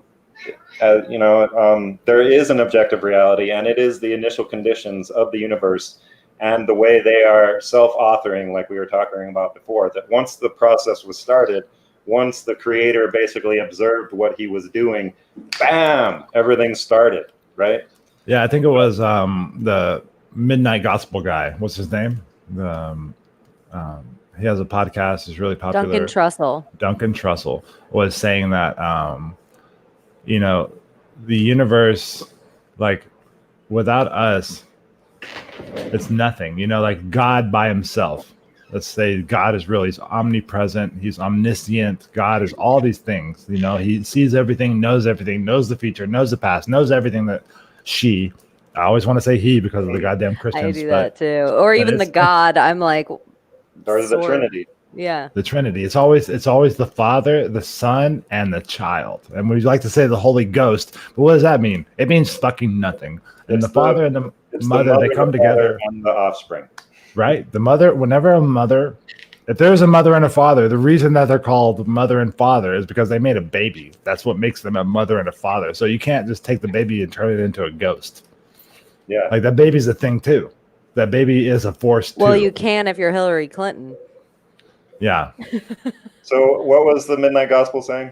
Yeah, he was saying that Duncan Trussell was saying that this is view of the universe, that if God was everything and knew all things and was all things, then what a horrible fucking life. You know what I mean? Like you can't, you know everything that's going to happen. And like, yes, you can affect change and whatever, but you can affect the change that you're affecting. Like you can change something. I don't like that. Not like, when you put on God mode on a video game or whatever, like it sucks now. It sucks. It's boring. It's like God, I think God existed in this place that forever. That's like this, like, okay, it was fun making all these things that I could, like anything I could imagine I could make. But now, like, where's the trials? Where's the tribulations? Where's the struggle? Where's the growth? That's a great point because that's not it. Because are the universe experiencing itself. And like McKenna says, there's novelty coming into the universe because we are making decisions, right? So it's actually not boring for him because this is crazy cool. Check out what they're doing now. Oh, look, they're also dumber than fuck too. Yeah, but that took God deciding to make that schism on purpose. Like to give away the power of creation to something else. Like I'm gonna, like you said earlier, did that at the moment of creation, or he, she, and so, like, okay, so getting back to what the thought experiment I was considering is basically you end up with three things that you got to have, which is I think where the Trinity comes from, where the power of the number three comes from. Yeah. And so, do you think our idea of even forever though is if God had a different God time? Like time exists to us and time is like this super corrupt thing. But if time is irrelevant, or if time becomes a higher source than God, if forever exists, if time is a lower source than God, then forever is an instant. yeah. So I don't know. First Sorry. principle. No, I love it. Yeah, beautiful. You're jumping ahead there. Hey, calm down, Cheney. We're still on 3. You guys intuitively understand all the principles. They can talk about one. That's why we started the show. All of them again. But so yeah, the universe is mental. We can just say that, and then it's like there's this. It begins with the viscous Pisces or the viscous Pisces. Vesica Pisces. Vesica Pisces, right? So that's the first thing is actually the monad, right? And then draws a circle. What is the monad? The monad means like mono, like one. Right? Just one so point. This is going into sacred geometry, like what Nassim Haramein talks about. Like we begin with the seed. Yes, and so that's how the creation was started. Is like. But okay, the seed came from a plant. That's what nobody ever wants to talk about. Yeah, but okay, so we're going to get to the second principle based on what we're about to say. So you start with that, and then so he makes a circle around the a radius, right? And then he does the same thing with another one, but it just puts relative. I forget what it is. It's like relative to you put it on the outside of the first circle, but you end up with this. This is how do you say it again? Vesica Pisces. Yeah, and so you end up with this shape in the middle, and I think that is at the moment of creation, right there, where you get the Om, right? It's like the Creator observed that thing, and then light entered the world, and light is frequency, and so sound is also frequency. So light basically is just a high energy sound, right? So is it like the Rockefeller symbol? Yes. Listen. It's also why the Christians use the fish. It's just that little. Exactly. It's the same symbol over and over again. And it's so like Beyonce and Jay-Z and Kanye, and they all hold this out to each other because they know. Well, that's the triangle, and fuck them, fuck Jay-Z and his. Fuck all those people. Well, no, that's what part of my thing is that I think they have the real power of these symbols, and so they mock us by putting them. Well, I understand what you're saying. God. I don't know if you've seen all this. They're trying to keep the history of things from us, and so I think there's a mocking that goes on, and so when that's also like part of the Gnostic awakening. That's part of if somebody is somebody sees potential in you. Let's say that all this stuff exists, and they see potential in you, like, oh, look, this person is really questioning, and somebody that is already initiated in the Gnostic process sees you and says, okay, this guy is like what Chris said the other day, somatic. Like he's turning into a pneumatic. Like he's learning to question the reality and stuff. But they have their own set of rules that they work by. And maybe we're seeing all this stuff as Satanism and stuff. But their initiation process requires that the initiate has to ask all the questions. Like you can't give them anything. They have to work through it for themselves, and they have to ask master too. Yeah, exactly. The master's whatever. You have to ask the master the right question before he'll ever tell you the truth. Every other time, whenever you ask the wrong question, he's going to lie on purpose. Like he's going to tell you something completely bullshit that you have to work through too. And most people fall off the ladder really early, and they're like, oh, I can't make it up. This is all bullshit. They're trying to trick me. But really, if you keep going, then the people that are initiated and they can show you the way, and that's their job. Like that's part of the secret societies and everything, is that you don't give the information unless somebody has proven that no matter how many times you knock them down, they're still going to keep coming back for it. Yeah, and it's kind of funny in a way too, because all of these things we do are to like trying to like make our individual lives better, you know, right? It's like, how do I do this to make my life better? And it's like, you know what? You are the universe, right? Right? You're the one who's fucking your shit up for yourself. Yep. You know what I mean? God didn't set this up so that there would be bad things. It's like you're the one who's doing the bad things, you know, that's screwing up your life. I always go back to that. Like, I love that idea that I chose this. I like chose my parents. Like, I picked this whole thing. Like, I knew the major players, you know, Will and Destiny. I knew what was gonna happen, and I picked this profile. Or I picked this character because my soul, my ultimate being, needed these lessons so that it could take it back to the source at the end. So I picked all this stuff, and whenever I get to something really hard, I'm like, yeah, but you knew this. Like, you did this on purpose. That's why you're here, and it's okay. And even if you do it wrong, you're gonna get another chance. But try as hard as you can. You know, try to do it right. And those moments when we're at our best, you know, it's like we're almost like watching ourselves do it, and we can't take credit for it. You know, if we try to own that and take credit for it, then we'll get lost again, and we'll have to start from the beginning, right? You know what I mean? Yeah. So I mean, back to so we start with the two circles, right? And boom, light enters the world, and then it's a self-authoring thing, and the next thing you have is the seed of life, because it's just, again, those two circles put again in 9 different, you know, together in a symmetric thing. Then you have the flower of life. Then you have all of creation self-iterating on itself to create everything. And then we have, so that just leads us to the second principle, which is the principle of correspondence, you know, which is as above, so below. And so that's why we see all of the same constants throughout nature. That's why we see the same patterns. That's why the Fibonacci sequence is a thing. All that stuff. Everywhere. And so we have the same patterns at the macro scale and all the way down to the micro scale. Yeah. You know? And so the example that people can look at is the, you know, fractals themselves are a self-iterating equation, right? Where you take the output and put it back into the input, and you end up with this pattern that is self-repeating, a self-repeating pattern, you know, which is the principle of correspondence. And so the Mandelbrot set, you can zoom in on it. Holographic.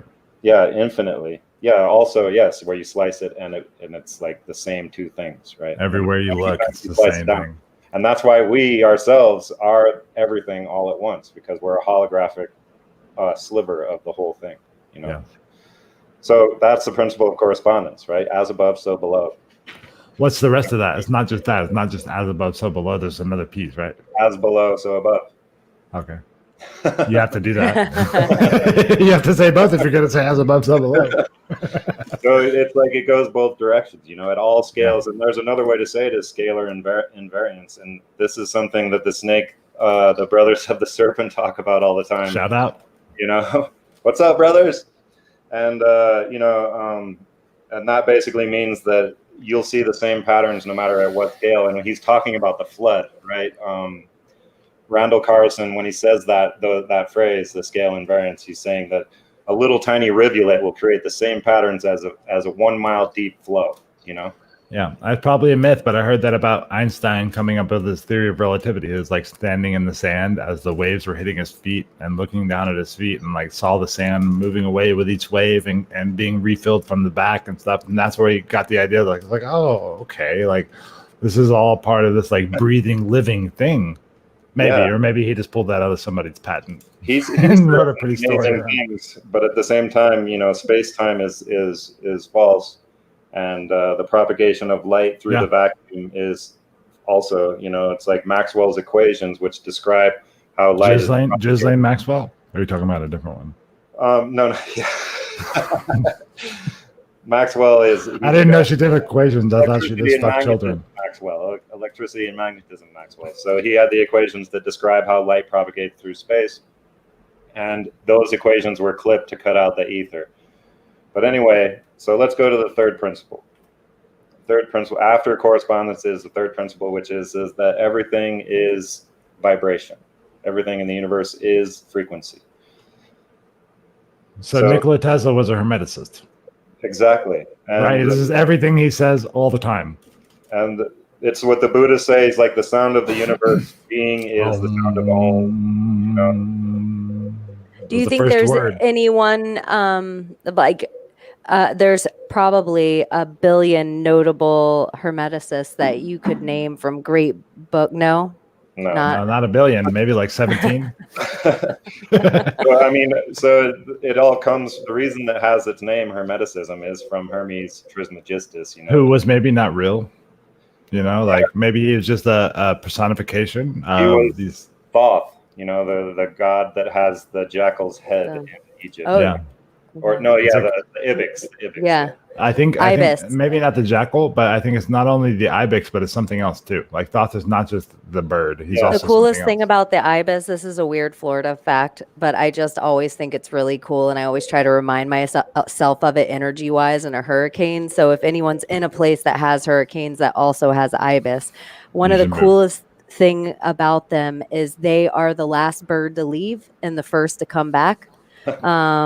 So it's kind of like as long as the ibis are still on the ground when you're driving around and there's this still in the air and it kind of is getting dark, there's still this peace that I have as long as the ibis are still around. I didn't know that. That's a good thing to know. Yeah, so I just think every time I hear about Thoth and his journey come up anywhere and spiritual stuff that I'm researching, it always reminds me of that too. What do you know about the Emerald Tablets, Burch, before we go to the fourth? So yeah, it's like he wrote this shit down to basically say to the survivors, like, this is what you need to know, and I'm going to build this pyramid. You can come over here, and if you lie down, if you go through the mystery schools, you can be initiated into. You know about Göbekli Tepe? Yep. It seems like that was the place, right? Like that, like they built that place on purpose just to bring all these people in and be like, hey, we know this stuff. We know this is the science. These are the stars. Like it was like a retraining. Terms with it. It's like it has a whole different design motif. So it's like never seen anything like it in my whole life, and I've been following Graham Hancock since the 90s. You know, like I've been looking into these ancient civilizations, and then Göbekli Tepe popped up, and it's like, what? Yeah. You know, this is Stonehenge on crack, and 6,000 years before. Yeah, and I mean the brothers talk about it too as like some kind of a warning. You know, like this is principle of rhythm. You know, shit hits the fan once in a while. Like they buried it on purpose, man. they put the soil back in on top of it themselves. Like it was buried perfectly. It wasn't buried by some big flood. It wasn't like they built this bank of knowledge and then closed it off again and sealed it so that whatever was going to happen was going to happen, and then us could come back and uncover it and be like, oh, this is why. Yeah, you know, it seems that way. And so this third principle, you know, that everything is frequency, it totally makes sense. And this is how I was able to come at it, Cheney, from a scientific perspective, because we can just be like, okay, these principles are just the properties of waves. All of the next principles, except for the last one, are just properties of waves, you know? And even the last one, if you want to get down into it. Basic shit, right? Right. So if we understand how waves operate, then we can understand these principles and how not to fucking break them, you know, how to not break natural law, because basically this is what natural law is the properties of waves, right? Yeah, we have these waves emanating out from the source, and over time, if we can say time exists, right, that ends up creating all of these patterns that are self-repeating, right? And you know, you can see the self-repeating in just disturbing a pool, you know, a pond with a rock, right? Mm-hmm. You can see the self-repeating patterns just right there. Have you seen that video of a toad sitting in like a shallow pond and like and it's doing that, but then you see the waves coming out of the toad every time it makes Oh wow! It's like if you can imagine that in 3 dimensions or 4 dimensions, you know, like it's not only the water moving, but it's also the air moving, and we can't see that, but that's what we hear. You know, we hear the air moving. That's the thing that's hitting our eardrum, moving our eardrum, and making us hear that sound. So we see it with the toad in the water, croaking and moving the water in these beautiful, beautiful patterns. Yes. And that's what's happening. And we understand the air, and we understand the water, but there's also all of these other layers that we don't understand, you know, like even that shrimp in the ocean that can see like 28 bands of color and stuff like that. Or, you know, you think of sonoluminescence, and like there's this little animal that can clip its claw so hard that it makes a sound so loud that it becomes light. Yeah. It makes a bubble. Whatever. Yeah. And Yeah, it can annihilate whatever's next to it. Yeah. I mean, so properties of waves, they require a medium, right? And so everything that we do, right, even just having a thought creates this emanation out through all time and all space, right? The waters, as they say, and we could probably say that the waters are kind of the feminine aspect of creation, you know, like this unseen, the you know, cymatics, right? I mean, it could even be called the Akashic records. Like everything that happens creates this disturbance, or not a disturbance, but maybe a perturbation, you know, that causes an outward emanation of waves. But there's a memory of it. Like everything, like if you've ever seen the documentary, I think it's just called Water.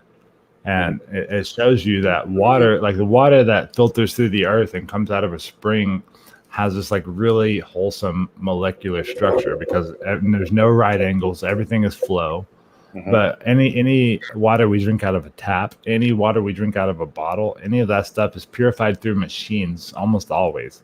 And that means that we're not only agitating this water, but we're breaking it at right angles, going through all the pipes and going into the pump and then spinning it around and destroying it. And the water comes out with like tiny little molecules. And so your body is evolved or whatever to take real water. Like water that has this whole memory of where it came from and what it's about, and it pulled minerals as it went along, and it has memory that it maintains in its structure. But if you break it, then that it's like you know, talking about COVID-19 and the mask. It's like you are wearing a mask like a chain link fence to keep a mosquito from going through. Well, if you break the water molecules apart, it's like that chain link fence. Like your body has a chain link fence that's used to catching these big, complicated water molecules. But since we destroyed it and we smashed it and we beat it and we spin it and we do all this stuff, by the time you drink it, those water molecules are tiny and they move right through your body like they don't even matter. They don't do like they're supposed to do. They don't grab the toxins. They don't, you know, they don't absorb right into your body. They just like move. And input maybe the memory. The ancient memory, like it's not just what they're like, there's something else. There's something heady about the water. I remember seeing a documentary like that, and there's like a certain ion or something in the water that no matter what the water does on the planet, whether it's raining, whether it's gaseous, whether it's liquid form, there is an ion that has been around since the beginning of that water's history in it. So it's almost like the muscle memory of water in a way, and like that we take in. So that breaking, that brutality of 90-degree angles that we're not supposed to be doing hurts it every time. Nature never does 90-degree angles. Water. Have you guys heard of the fourth stage of water? Well, it's like gas, liquid, water, ice, or what? Yeah, so that's 3, and then the fourth is like this, like gel, like this water gel. And when it comes up next to something that is water friendly, it creates this like 4th stage of water, you know, that is supposed to be like way more hydratable for the human body, you know. And that chia seed perhaps creates that gel, the gel water, you know. So you're talking about the we went from the cosmic seed into the cosmic. Yeah. and the Mexican marathon. Did you say chia? Chia, like the plant chia? Yeah. CHIA. It's a wonderful, wonderful seed, man. It's a very powerful thing. Like it becomes a glue, you know, like it becomes this really thick. Like if you put chia in your juice and you don't wash your glass right away, that chia is going to live on your glass for the rest of it. It's like going to become part of the glass. Like that's what it does. Yeah, and so these distance runners, native distance runners from Mexico would just hydrate with chia, and then they wouldn't have to drink. They'd run 50 miles, you know. Wow. And a pair of chanclas, like a pair of sandals, like leather sandals. They can do like 80 miles in a pair of leather sandals. And then spank their child with it afterward and chase. But Because Yeah, there's never a chancla that doesn't also spank an ass. That's what they're made for. Like they're that the universe is vibrating into. It's the ether, right? So Yeah. just to bring us back to this third principle.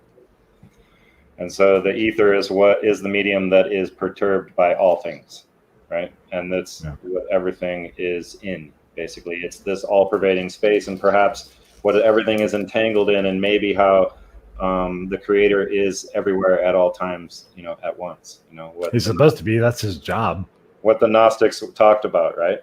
Yep.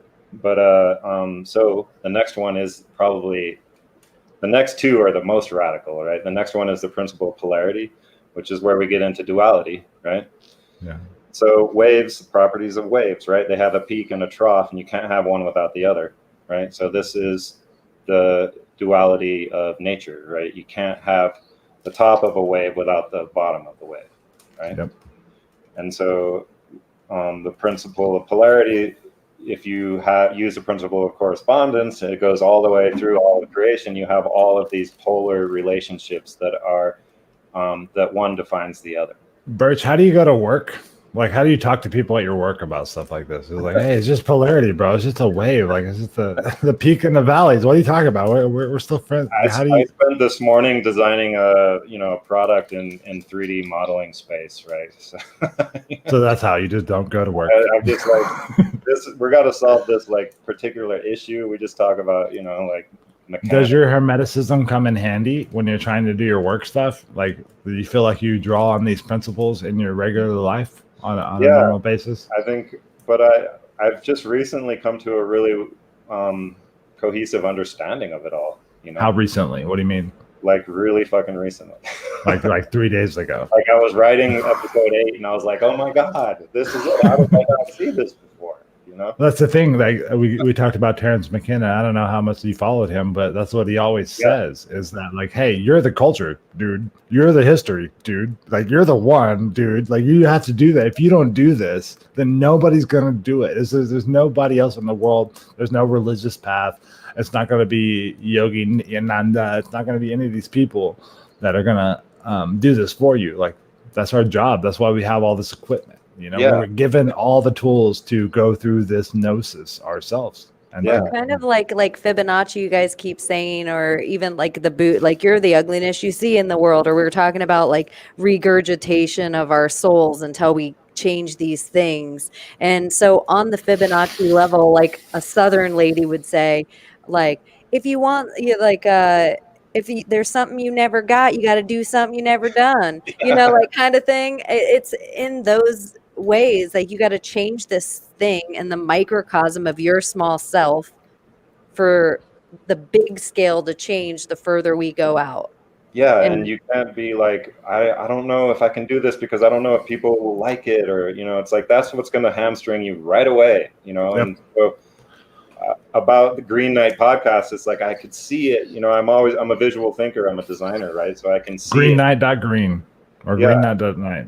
And I was like, I see this, but I don't know how to say it. And so it took me forever really to start. And I started last, It's beautiful, man. It's poetic. Like, I hear you talking and I start crying a little bit. Like it's like you're reaching all these places inside of me that have always existed, but nobody tells you. Like, nobody tells you that it's not you, like your fears and anxiety and stuff. That's really just indicators. It's like street signs telling you, like, you're fearful and you're anxious because you're focusing on all the stupid shit, like you're like involving this cosmic being and these really mundane things that really, if you wanted to, you could just shift your perspective a little bit, like shift your focus a little bit and grow right now if you want to. I had this thing I said a couple of years ago. I was saying it for a while, where you hear people saying, "Oh, I'm dying to see the new Star Wars movie," or "I'm dying to get this new iPhone," or "I'm dying to do this," or "I'm dying to do that." It's like, fucking start dying to live, Yeah.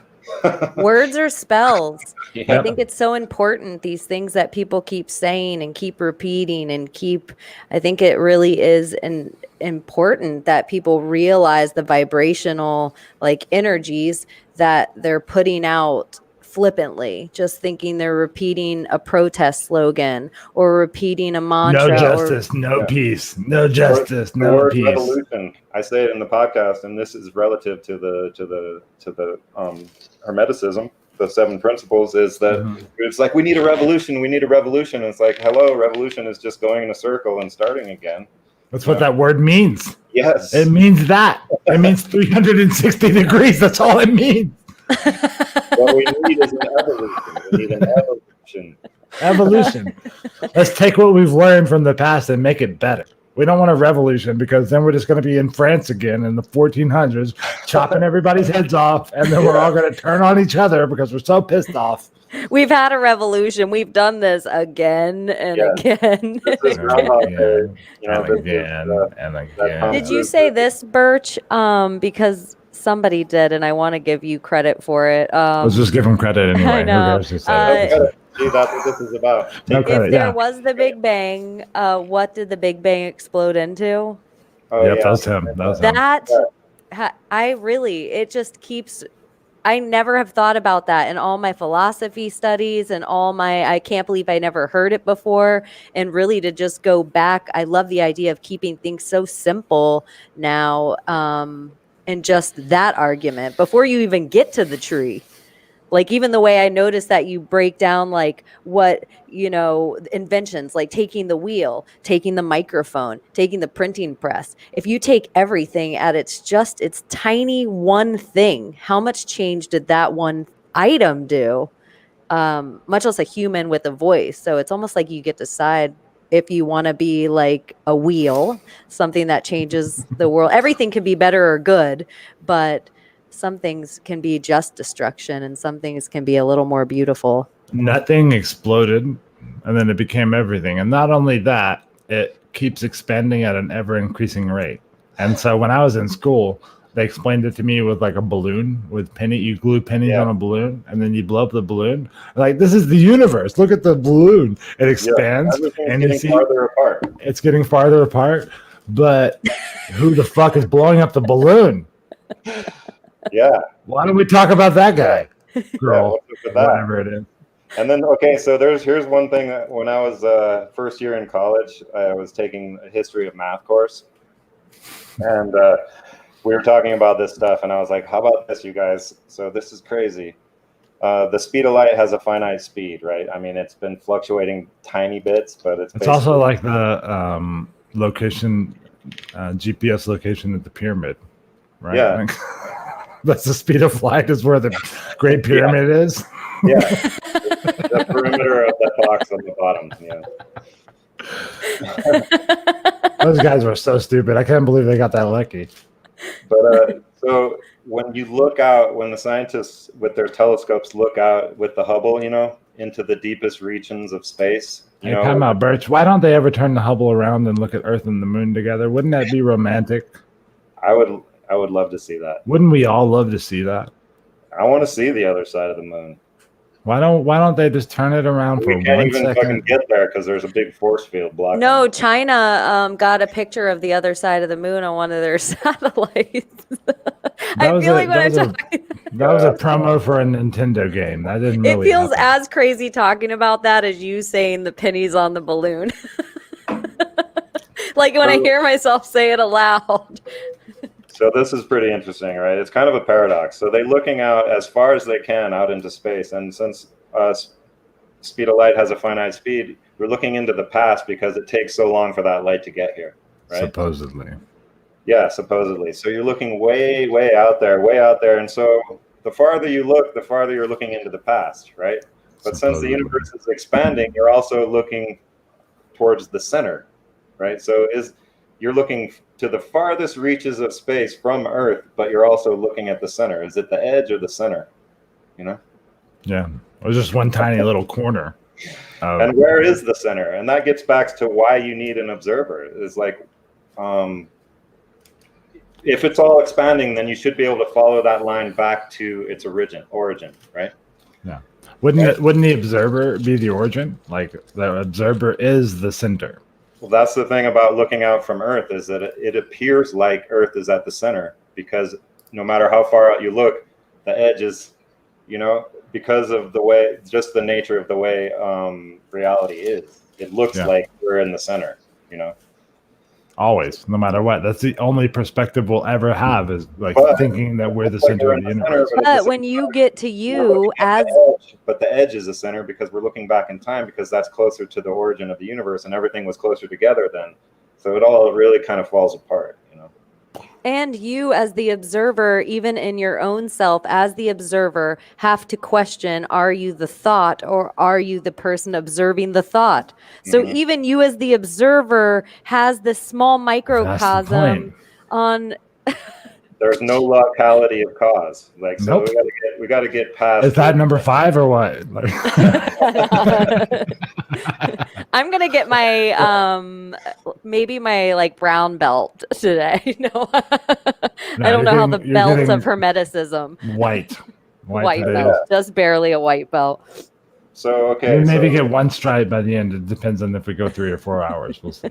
The principle of polarity is the principle of duality, and so you can't have one without the other. That's right? 4. Yeah. Right. So we get that one. Like, we got it. Basically, we're going to come back to it because it's how we deal with how not to break the law. You know? Yeah, we don't want to break the law. Because you can't break it. You can only you break just smash into it. Yeah. And then you get hurt, and your nose is all bloody, and everybody laughs. We got to have law and order. Is the principle of cause and effect, which is what Cheney was just talking about. So in this one, a lot of people like to use Newton's third law, which is that for every action, there's an equal opposite reaction, you know? Yeah. Thermodynamics, right? The what? Is that thermodynamics, or did I just add that? I mean, you can get into it with the entropy and stuff with thermodynamics, but basically this is like classical mechanics, like the billiard ball thing, where if you strike one ball with the other, there's a conservation of momentum, right? So that there's an equal and opposite reaction, right? So that's how people try to explain this. But if we think of it in the properties of waves, we got to think differently about this, right? So there has to be two objects in cause and effect. There has to be two things: one to create, to be the cause, and one to feel the effect. Yeah. So if we think of it in the principles of waves, we have to have a medium, which is one of the things.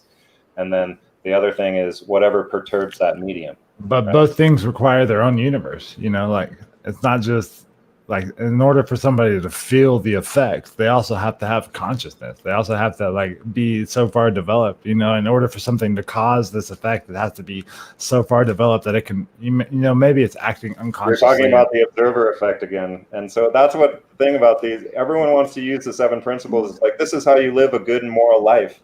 And it's true. But you can't come at every principle thinking, well, how does this relate to the human being until you fucking, you know what I mean? Anthropomorphizing the shit out of everything. Oh my gosh. Dude, I was just going to say the word, and I was even going to have to say, I don't know if I'm going to say this right. And so I'm glad I did. You weren't going to say it right? I wasn't going to, and so I'm so glad you did. What were you going to say? I don't even know, but I actually have a friend named Jerry who every single time that comes up in conversation, she always happens to be in the room. And so I always am like, what's the word I don't know? Boom. It's like she's my XG. She's like, rock. I'm happy to be your XG, Cheney. No, go on with your thought. I'm so sorry. It's just We're like talking 5 syllables, right, instead of 1. Anthropomorphizing. Isn't that 6?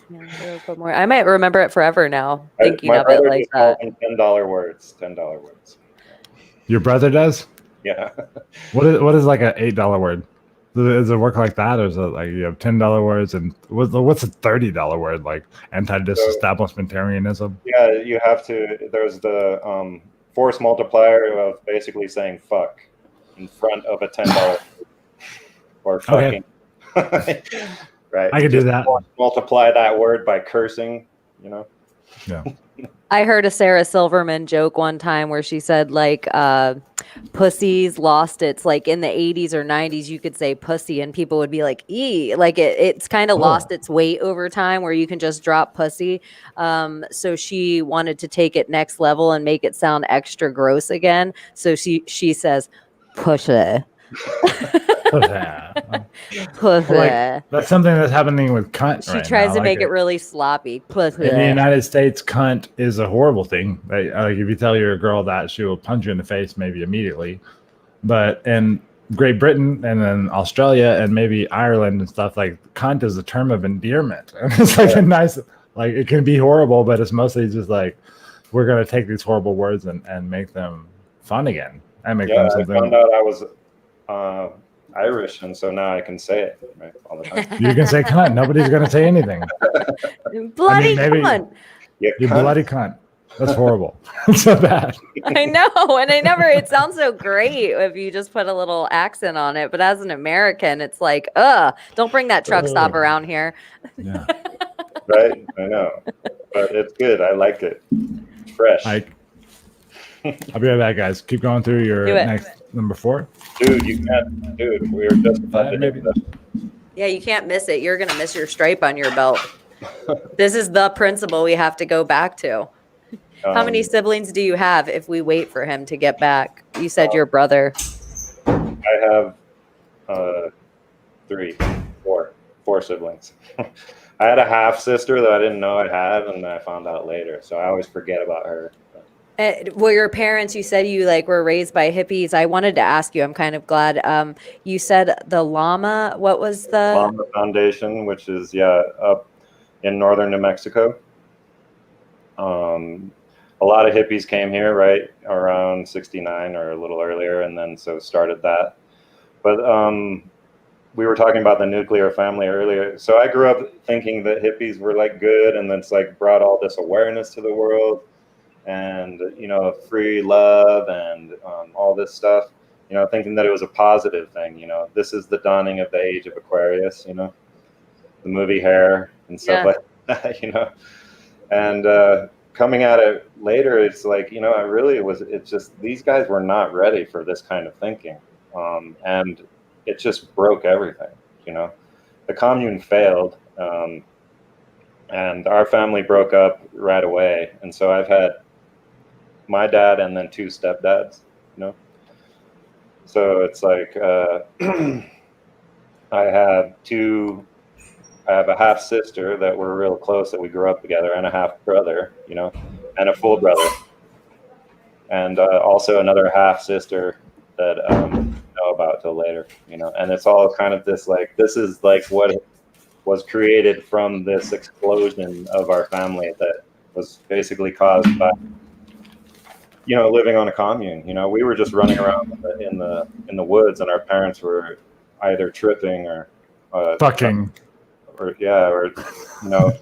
coveting their neighbor's wife. So what do you think about that? Like, I feel like I just jumped in and I have no idea what you guys are talking about, but I feel like we were talking kind of about communes and the Llama Society and where Burch grew up, and I kind of asked about his siblings, but it reminded me that I wanted to ask this earlier, but I love the Idiocalypse. Our train of thought just goes, and I'm like, if it's meant to come up again, it will. But one thing I was just thinking about for old societies, and you were saying they kind of weren't ready for that commune living, and I'm just thinking about the way we kind of all judge each other from our perspective. For real innocence and the commune lifestyle to exist, there has to be people that are protectors of that society, that aren't involved necessarily. They almost protect it from the outskirts. It almost has to be like, if this is going to exist, there has to be somebody that protects the morals of it. I think it's a group thing, like we have this tribes, and I don't think the tribes were like having everybody was fucking the chief. I think that the chief was, or whoever was in charge, that was just another job. It was like the tanner or the guy that made soap or whatever. The chief was just the person. It was only ever supposed to be the person whose job it was to make sure that all of the disparate groups were communicating properly within each other. It wasn't a better job. You didn't get the fancy headdress except Tell for maybe everyone that, what to do. And yeah, that wasn't your job. Like, we took a lot of American democracy from the Navajo, I think it was, elders, Iroquois, and they had this council, and they had the Council of 13 Grandmothers and the Council of 13 Grandfathers, and the grandfathers were the center circle, and they made the choices. Like, they decided, okay, these are the things that the group needs to work on, and nothing made it outside of that circle because it had to go through the grandmother's circle, which is on the outside. And they were not the same thing. They didn't, like, they communicated, but you guys make the choice of what you think we should work on, and the grandmothers decide what we're going to work on. Like, you get to decide the modus operandi or whatever, like how we're going to do it or whatever, and they get to pick, like, yes, this is what we need to do right now.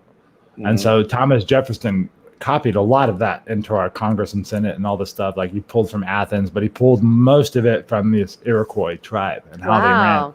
Yeah. Mm-hmm. But in that you can see the balance of genders right there, you know. That's very cool. That's the only way. Like, the women do, like, if you think of the hunter-gatherer society, like, the men are more capable. We can run longer, faster. We're stronger. We can carry the elk back. If we shoot a red deer or whatever, we can cut it up, and 4 of us can bring it back. And it would take 20 women to do the same amount of work in the same amount of time as 4 guys could do in that regard. But the women were home. They were picking the berries and making sure that they had all the tubers and cooking the food and adding the spices and deciding who married who and, like, what was going to happen in the societal realm. Like, how, like, the men are super powerful beings. Like, we can go out there and we can kill the goddamn mammoth. Like, we can fight the saber-toothed tiger. We could do that. We're good at it. We'd love to. It actually makes us excited to be in that, like, fight mode and to win. And somebody's going to die, but he's going to die a hero and go to Valhalla. And we all, like, you know, like, we love that shit. We love dying like that. Like, it means a lot to us to die to support the whole. And the women could, like, take all that energy, you know, and channel it into what it needs to be channeled into. Because if you just put men in charge, we will literally kill the fuck out of everybody that disagrees with us. Like, oh, you want to fight? Like, I'm bigger and stronger than you, and we can do it this way. But the women are like, no, because that guy, you know, they have really great grain fields and they have this great access to the ocean, and, you know, his son really likes our daughter, and we can maybe marry together and make this union. And they were the ones doing all of the social and most of the spiritual connection stuff, and the men were just, like, defending that and providing for that so that it could exist.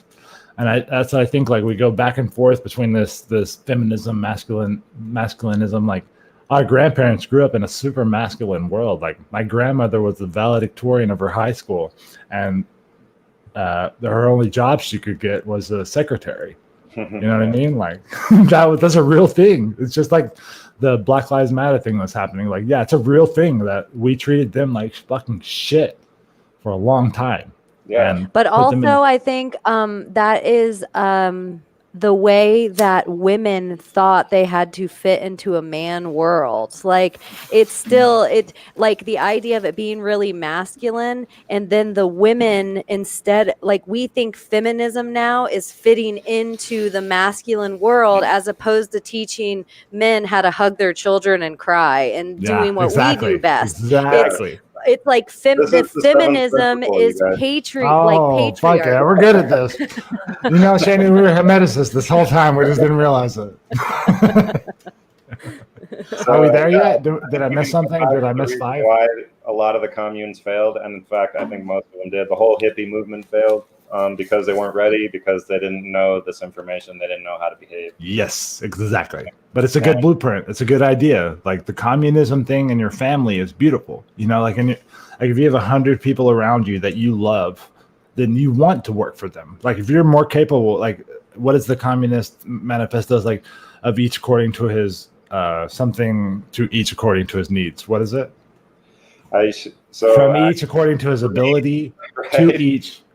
I don't read a lot of them. I just know that communism is the state control of the means of production. It just comes down to that, and capitalism is corporate control of the means of production. Actually, that's actually what fascism is. Corporate. So control. what is our control of the means of production? That's voluntarism. What do you call it? What are you? I would say that it's Communism. Collective flow state. I love that. Nobody's ever. Can we do a collective flow state party? Can we put Burch Driver for 2020 and the collective flow state party? Get your ass elected. Organization without leadership, though. Organization without leadership. Yeah. So you can't be our candidate. You have to be like. So like you were just saying about the chief, how the chief didn't feel a hierarchy. It was just his job. It used to be the idea. It's so weird you brought up. I did not know that about Thomas Paine or Thomas Jefferson. What one did you say? What Thomas did you say with the Thomas the Tank Engine? yes, Thomas the Tank. Sir Topham Hatt. But I just love the idea when you were going to serve your country the same way as we treated soldiers. It used to be like you were a farmer, you were a lawyer, you were a painter, you were a welder, and you got a call to go to Congress, to somewhere, to go sit up on the Hill for a few amount of years and serve your country. And when you were done, you had to go back to your real job. And if you didn't answer to your people that lived around you, they took care of you there. So it behooved you to serve your country and serve your fellow citizens in that way. So I feel like somewhere that service of chief, that would be the same idea. It wasn't that you were better than me. You were speaking for the group of us. Somewhere that is totally lost because of the hoarding. It's power. It's like the hoarding of the power of it. Yeah. What do you think, Burch? Taking authority, right? Taking authority. When really, I think what both of you are describing is just the facilitation of cooperation. Yeah. So I read this book. I think it was like fantasy or something, maybe sci-fi, but it was fantasy. Like there was this island community inside of this larger world, and they had a democracy. But the way that they ran it was that, like, if you, I don't remember if they, like, you just got chosen out of the population, or if you decided to run because you felt this as your calling. Like, if you wanted to be in Congress, if you wanted to be a part of the Senate, then you had to take everything you owned, like everything you've ever built, like all of your resources, all of your bank accounts, all of your ships if you own them, all of your businesses if you own them, and you had to put them into a trust, and then you could run for office. And then people could decide after you finish, like, yeah, he really was looking out for us. Like, she really was trying to make things better for us.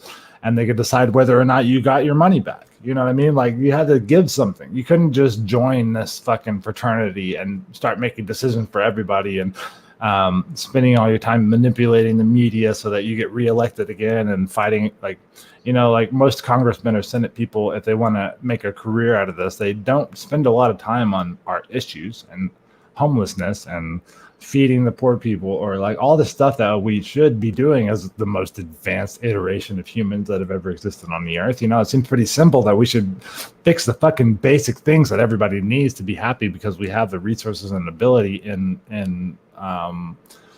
mass. Like we could do it 1,000 different ways. It's not only that we could do it, we could do it 1,000 different ways. We could teach all these people how to grow all this stuff sustainably and raise the animals in a way that doesn't hurt the earth. Or we could literally ship them all the food and education that they need. Or we could do this or this or this. Like we can go. We have then maybe the powers that be are like forcing the Fibonacci stunt of all of us. Like if there is an elite, if there is a hierarchy of people keeping this information from us, maybe these kind of things like you're saying, like forced hunger, forced energy, like everything they can reserve, like a diamond reserve, then they're forcing us to not be able to change our Fibonacci, which would be like the tree of life of going to the next level, raising our vibrations. Exactly. That's arrested development, which is, the outcome that I think they're striving for, if we can call them they, Yeah. What is they to you? It's such a crazy word. Yeah. There's something or someone fucking calling the shots and trying to drive us towards this digital cage, which would be development. Technocracy. That's what our buddy Alex Stein, he did a live stream. Like, he did one of those, like, you Zoom call in to the mayor, and he's in Dallas, and he called in and talked to the mayor of Dallas. And he's like, oh, hey, everybody, this is Alex Stein. And I just wanted to say that all of this stuff about the mask and the COVID thing is just trying to drive us into a unpersonal version of ourselves so that you can suck us back into the technocracy, and we're all feeding you all of our emotions. Like, he really went off on this guy, and I think that he hit like everything right on the head. Like, that's what they want. Like, that was the whole purpose of this Ready Player One movie, and like all of this predictive programming was to just set us up to this place. Like, look at Gravity, the movie Gravity. The movie Gravity has more realistic space stuff than anything we've ever seen from the trillions of dollars we've given to space programs to show us space. And this movie, and with green screens and computers, made space more realistic than space has ever been coming out of NASA or anything else. You know what I mean? Like, so what is that? Like, we have this was a fucking joke because way too far to go, man. You know? Yeah.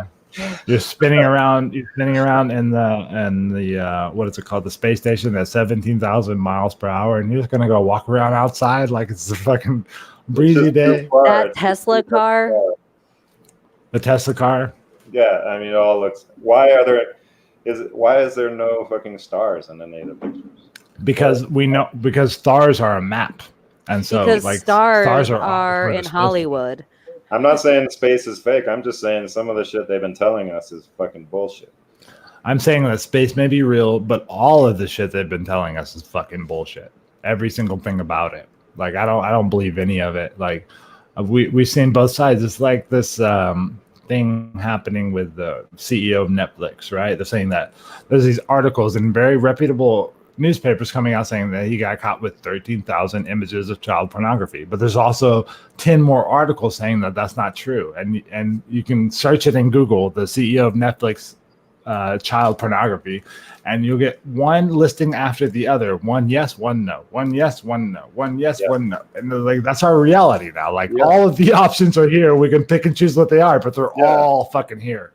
And it's all happening. I saw that you posted that. It is your choose your own adventure, and it's like, do not choose the fear humanism chapter. Like, do not please go down. Please don't. Because you're gonna die in the end. I have a question that I know it gets because people like to get really high on the simulation theory. Do you think that's just a push, the same as the Matrix, to get us to accept downloading ourselves into this next system? I think I would mention it on Sam's show. I think it's a part of the psyop if you have Musk saying it, if you have Neil deGrasse Tyson saying it, there's something to be suspicious about, you know? Yep. But, exactly. They're trying to diminish what this creation is into something that's just a computer program. Like, it's not so the majesty that it has, the wonder and the awe of nature is somehow yeah, exactly. Like Elon Musk's fucking quote where he was like, it's like a billion in 100 chance that this is a simulation. It's super cool. This is a simulation. It's like a billion in a million chance. Like, there's no way this is not a simulation. We're robots. And so look at this pig. We drilled a 1-inch hole into this cranium through the bone of this pig, and we surgically implanted electrodes into the brain of this pig, and we can now see whenever it's happy that it's getting food, and whenever it's sad that it's not getting food. And so we're almost there. Like, if everybody got this right now, then you would be your iPhone. Like, you would not have to worry anymore about these fucking AI technologies taking over your lives, because you will be the AI technologies. Like, really? Because if you stab electrodes into my brain, that means you can turn me off and on with a jolt. Yeah. You can shut off my brain if you want to. And that's me giving you the power to get rid of my personal sovereignty, literally, on purpose, and paying you to do it. And and all of these are efforts to basically take our attention away from what we are. Like, trying to say that we're a meat robot, instead bullshit. Of this, cosmic creator, divine spark within it, and that is capable of so much. We are the universe. Sandbagging our power, and gaslighting humanity. Yeah. And I kind of know it. I know it is. I do bring up Hollywood and pop culture a lot, but I really just think that is the church that's most worshipped at. And any of the Yeah. symbology that you see in any of these religions that geeky historians break down for thousands of years, and it's not as cool to look at Hollywood. It's not as hip, but they're putting this same stuff right in the face, and there's more people worshiping at the pedestal of these celebrities than any Jesus Christ or any Mohammed or any David or any Buddha. And Yeah. that's Than ever the danger before. of it. Completely generated. Like, you We're can in, go to, in a trance. I mean, most of us are in a trance, just watching, somatics. just watching Somatics. the stuff go down. And Sleepers. yeah, So I know it's not punk rock to talk about it, but I just it's like I keep relating things to pop culture things because I like it. I know damn good Right. and well the amount of people that I know that will never look up a book that you're talking about. They don't know any of the temples or Exactly, pyramids, yeah. but they know exactly what Beyonce and Jay-Z is doing. That's And why- that's the sad part, but it's like a language almost. Okay, so That's why Cheney is the other half of the show. Like, I know that I'm literally pop culturally retarded. Like, I on purpose have demonized anything that comes from some kind of multinational corporation.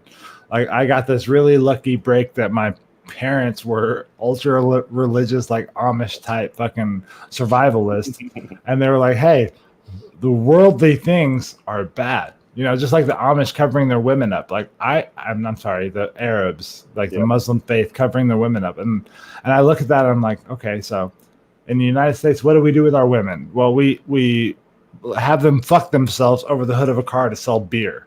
and the Amish faith are like, or whatever, or fucking ping pong balls. We don't give a fuck about our women. We don't have any respect for that frequency. And the same thing with the men, like our manly examples like Joe Rogan, like to continue being a man at 55, you have to take steroid and injections, and you have to do like stem cells in your knees to fix your body back up, and that's like the baby steps of transhumanism. That's just like, if you've ever seen the movie Brazil, you have this rich women that are every phase in the movie, like the movie's so weird. The first time I ever watched it, I was on LSD, and I was like, oh my God, dude, I should never take LSD again and watch a movie. This is so trippy. And then I watched the movie again sober. I was like, oh no, it wasn't the LSD. This movie was just fucking crazy. You know what I mean? Yeah, and that's a pretty old movie, so you can see how long they've been doing this shit to us. Exactly. And once you get the goggles off, you're like, it's like almost. It's a long game, man. It's a long game, and I think of it like an olive tree. Like an olive tree can live to be 5, 6, 7, 8,000 years old, and that's a being. That's an earthly being, and so maybe each human can't live to be that old, but our memes can, our ideas can, and if you have a group of people that believe so fully in this meme. And this idea of what, like the transhumanist agenda, and the only way to escape the wheel of time or the cycle of reality is to break it, and that's what they want to do. They want to dethrone God. They want to get rid of creation, and they want to start over again. All in this digital cage. If God can do it, then why can't we, right? Because God was just a person like us someday in the past. He started where we started. So what I try to do when I'm watching shows is think about the writing, think about the production, think about the lighting, think about all that shit, so you don't get in a trance, when you're watching it. Yes. And it's still enjoyable, right? You can still appreciate the talent of some of these people, that are creating. I watched The Never-Ending Story the other day. That's the first movie, the entire movie I've watched. Right? So like Jim Henson, very talented man. Yeah, the first movie I've watched in like 11 years that I didn't fall asleep halfway through. I watched the whole thing. I don't even know how you handled it. I'm like, I can't watch this, man. I can't watch puppets anymore. But, but I was going to say, Janie, since you're, the pop culture thing, the message that this show is about, that the Seven Principles is about, is delivered in the show Dark. Dark. D-A-R-K. Okay. Yeah. It's a German-made film. I think my wife has maybe watched the whole thing. It's 3 seasons. It ties up perfectly. It says everything that we're just about to say. basically. Awesome. I'm going to totally check it out. And I still have to watch the Neverending Story for our Geek Out episode on the Neverending Story. When I was a kid, I was so into that. We were just thinking the symbology in that movie must be so heavy and it's so weird. And I know the ether's real because Jonathan and I talked about it on the show, and every single podcast and video and YouTube channel this week has had something about the Neverending Story. No shit.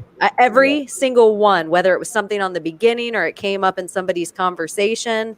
And I know our audience is getting bigger, but I am like, that's how it works, right? We don't own anything. Nothing lasts. Nothing is lost. None of it's ours. Like, we're all jumping. Everybody's on this frequency, the frequency of like, okay, so everything I've ever been told is a lie. That's 100% for sure. Like, all the stuff they told me in school was bullshit.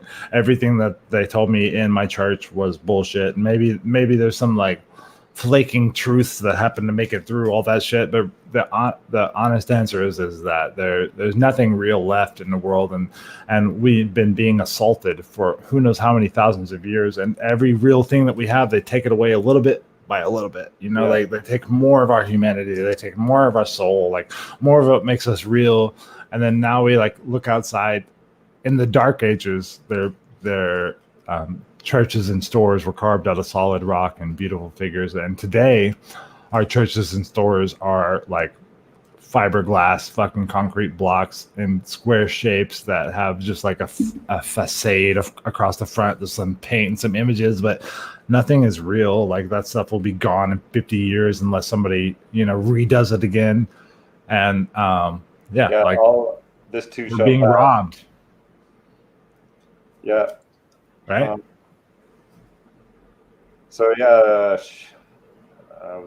I had a thread there, and now I just lost it. It's okay. What, did we make it all the way? Fucking Bill Gates. I don't want to say it again. So we made it to like rule 5. Did we go all the way through all of them? Did we talk about everyone? Okay, no, you need to finish cause and effect because it's really radical. So we're thinking about it not in terms of billiard balls, but in terms of a medium and a perturbation. Somehow it's perturbed and creates this emanation of waves, right? Yeah. And so that medium is the ether. That medium is the ether, and it's everywhere. But so let's think about cause and effect. So if we think about it in terms of sound waves, right? How is it that what's causing basically the sound of my voice? Like the waves are coming on my voice. You can say, oh, it's my vocal cords vibrating, right? But then what is vibrating my vocal cords? And basically it's my intention to start speaking and then doing so, right? And so if we're thinking of in terms of cause and effect and two objects, one acting on another, then what kind of object is my intention? Yeah, what kind of object is your intention? I'll turn that right back around on you, and you answer that question. The intention is, if we're thinking cause and effect, intention is like, it's just something ethereal, right? But suddenly now you like this thing, You, Burch Driver, are the generator. Like, you're the one creating the reality. Yeah. And if I meet you, and if Cheney meets you, and we come together and we talk to you, like, you're creating this reality for us that without you having come here, it wouldn't exist. Like you're. Yeah. But how? Okay, so how far back do we want to create this causal chain? All the way back. When does the cause start? Like, I use the example of the acorns falling on my roof the other day. It's like, is it the acorn falling off of the branch, or is it the branch coming off of the trunk, or is it the tree actually starting to grow? And is it the 180 years that this thing has been growing? When is the cause of that acorn falling? It's fractal, right? I mean, the start of it was basically extend it all the way back to the point of creation, right? Yep. And every time the philosophers will be like, "Oh, this is hard determinism. We cannot localize the cause of anything. Everything. There's only one cause, and it's the creation of the universe." Yeah, right? But that's the holographic universe. Is that even the acorn deciding that? Okay, so the acorn forms, right? It starts off as a little flower or whatever, and it gets pollinated, And so it gets the tree from some other oak tree, and it starts to make this other thing. And the flower, like with my okra, I watch okra a lot because it's so fast, like it like does the whole, and you can grow okra in like a gravel bed. Like it doesn't give a fuck. It's going to grow a plant no matter what. So good. And it's delicious too. And you can use it as a shampoo, which is a life hack. So this okra, it grows really fast, and it does this whole process really fast. But the first thing it does when it's going to make a new fruit is make a beautiful flower, beautiful fucking flower. And then some animal is attracted to those color frequencies or whatever, and it comes and it moves from one okra to the other and pollinates it.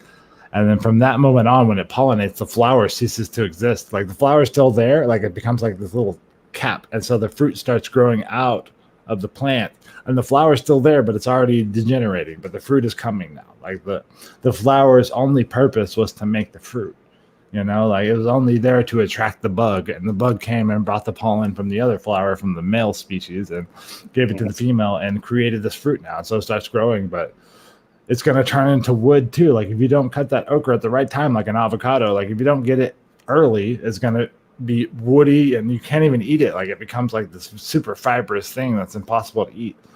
And it's like this whole process that the good things are only in certain places. But it's okay, when does all that start? And it's like you're talking about when were why did plants first start flowering, or other aspects of evolution that don't make sense. So like suddenly you have this they want to say it's a mutation, right, that is advantageous somehow, but that mutation at the first stage cannot be a fully functioning something that gives you an advantage. It's like there's no way a tiny mutation of one little thing, one little feature on a body could give you an advantage that somehow ends up developing into something like an eyeball. You know what I mean? Yeah. So like what I'm getting at is like this cause and effect thing. It's like basically you cannot localize a cause of anything, but this is one of the laws. This is the principle of Hermeticism, right? Cause and effect, and you cannot break the law. Everything is subject to the law, right? So what we have here is like, this is why we are like, as aware beings, constantly time traveling, right? Yeah. We're constantly time traveling because we're basically reshaping the universe every moment, every moment that happens. And this is why it's so radical and magical. It's like, this is why we have to like not be afraid, to ask the boss for a raise, or to do anything, to really do anything, is because we are everything. We are the prime mover. Yeah. We're the one that moved this whole machinery. Okay. So if a tree, does the tree make a noise? And so if your vibration that comes out of your mouth, are you actually making a sound if somebody isn't there to observe it? And then the relationship of the two of you together is creating a whole new thing, like that whole new species, almost like whatever color chakra you're living in, whatever color chakra they're living in, is making a whole new color. So this whole new thing's existing, almost back to that saying of like two in my name, like, create something. It gives me even the idea of creation, of not being a singular point or a singular creator, but the idea of what if it was a communal thing and it wasn't there until it was spoken into existence, but no one would hear the person speaking it unless there was an ear to hear. So it just it's that fib it back again. It's like going in to see it as the two and then the one. And I don't know. So I mean, it's unfathomable for our little bandwidth, I know. Right? But I love the unfathomable. But we can conceptualize it in certain ways. And I love to use the Klein bottle or the Mobius strip idea for time, because basically a cause and effect is a polar relationship, right? So we can use these other principles to understand the next principle. There is no effect without a cause, right?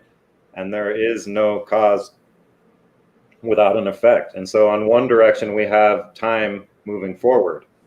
But because you cannot separate the two things, or a polar relationship, then we also have retrocausality, you know, which basically is what we were saying before, is like that all time is happening all at once, you know. And so it's like the Mobius strip is, you can have an ant crawling on a surface. You guys know what a Mobius strip is? No, please tell me. It's like the thing you can walk across a straight line and you can flip around underneath, but you're still on the same straight line. So it's basically it's not long enough. You can make a Mobius strip out of anything. You just take like almost curves, but you're always standing upright. So an ant can crawl on one surface, go around the whole thing 360 and switch sides. You know? Yeah. But never ever change directions. Yeah. Or never purposely try to like crawl around and get on. Yeah, it's like a illumination for the next level of existence, right? Like we have this idea of time or space or all of these things existing in this linear path. You know, it's going in one direction and it's going to start somewhere and end somewhere. But the reality is that if you zoom out far enough, that's not what's happening. You know, like you're going in a straight line still. And you're spinning around and you're doing all this stuff, but you're not bending space-time or anything else. Like it's so advanced that it can fit all of that stuff inside of it. Yeah, and so that's why I think it's so crazy. And if you think about things like, you know, some paranormal stuff, you know, like there's instances of people saying that they had experiences with a ghost from the future, you know. Yeah. Or like when you get lost time on alien abduction, right? They basically pause the vehicle, but not the person. You know, like everything stops, but not the person, because we are this crazy time traveling awareness device. You know? Where that's how you preserve free will, right? And also have no causation, no local causation. You know. Yeah, you're acting like a receiver of information. Like you're just taking the stuff in and sharing it with the greater good, but it's not who you are. It's not where you came from. It's not where you're going to be. It's just like all of us in our time, you know, like being open to be a channel, like to receive this information from the Akashic record or from these higher realms and share it with people. But just like I think that dreams in a tribal situation needs to be a very big part of reality. You know, like I almost think that the dream world is 50%, like it's half of reality, and we spend, you know, our waking life doing these things and connecting with these people, but in our dream life, that's also just as real. It's also happening, and we're going through all this stuff, and that's the other half of reality. And I mean, we may just be realm traveling when we're dreaming, and not just it happening inside our head.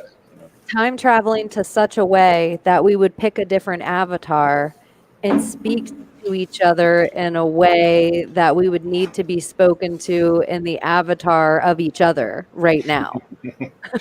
Yeah. So I mean, so cause and effect, right? I think that's like where the magic is, and why we are so freaking powerful as you know, individual human beings with the divine spark. Yep. As above, so below. So if God exists, then we also have all those capabilities. You know, like we have those capabilities, and not only that, we're not separate from that. You know, we're not separate from God. And what did Jesus say? That you will do all these things and more. You will do all of my miracles and more. You will do all. You will make water out of wine. You will walk on water. You will do all of this stuff and more. Yeah, like you're going to have to realize that we're not these little, you know, creatures walking around. We have these avatars. We have these vessels, which is fucking amazing. You know. Yeah. Thank God. Gracias. But he was all make him great again. Why we like, you know, the people who do all of these rituals and stuff to try to get an outcome. It's like, really, it's like, boom, you could just create that out. You know what I'm saying? Yeah. Like, what is ritualization is like taking this direct connection that we have, right, with divinity.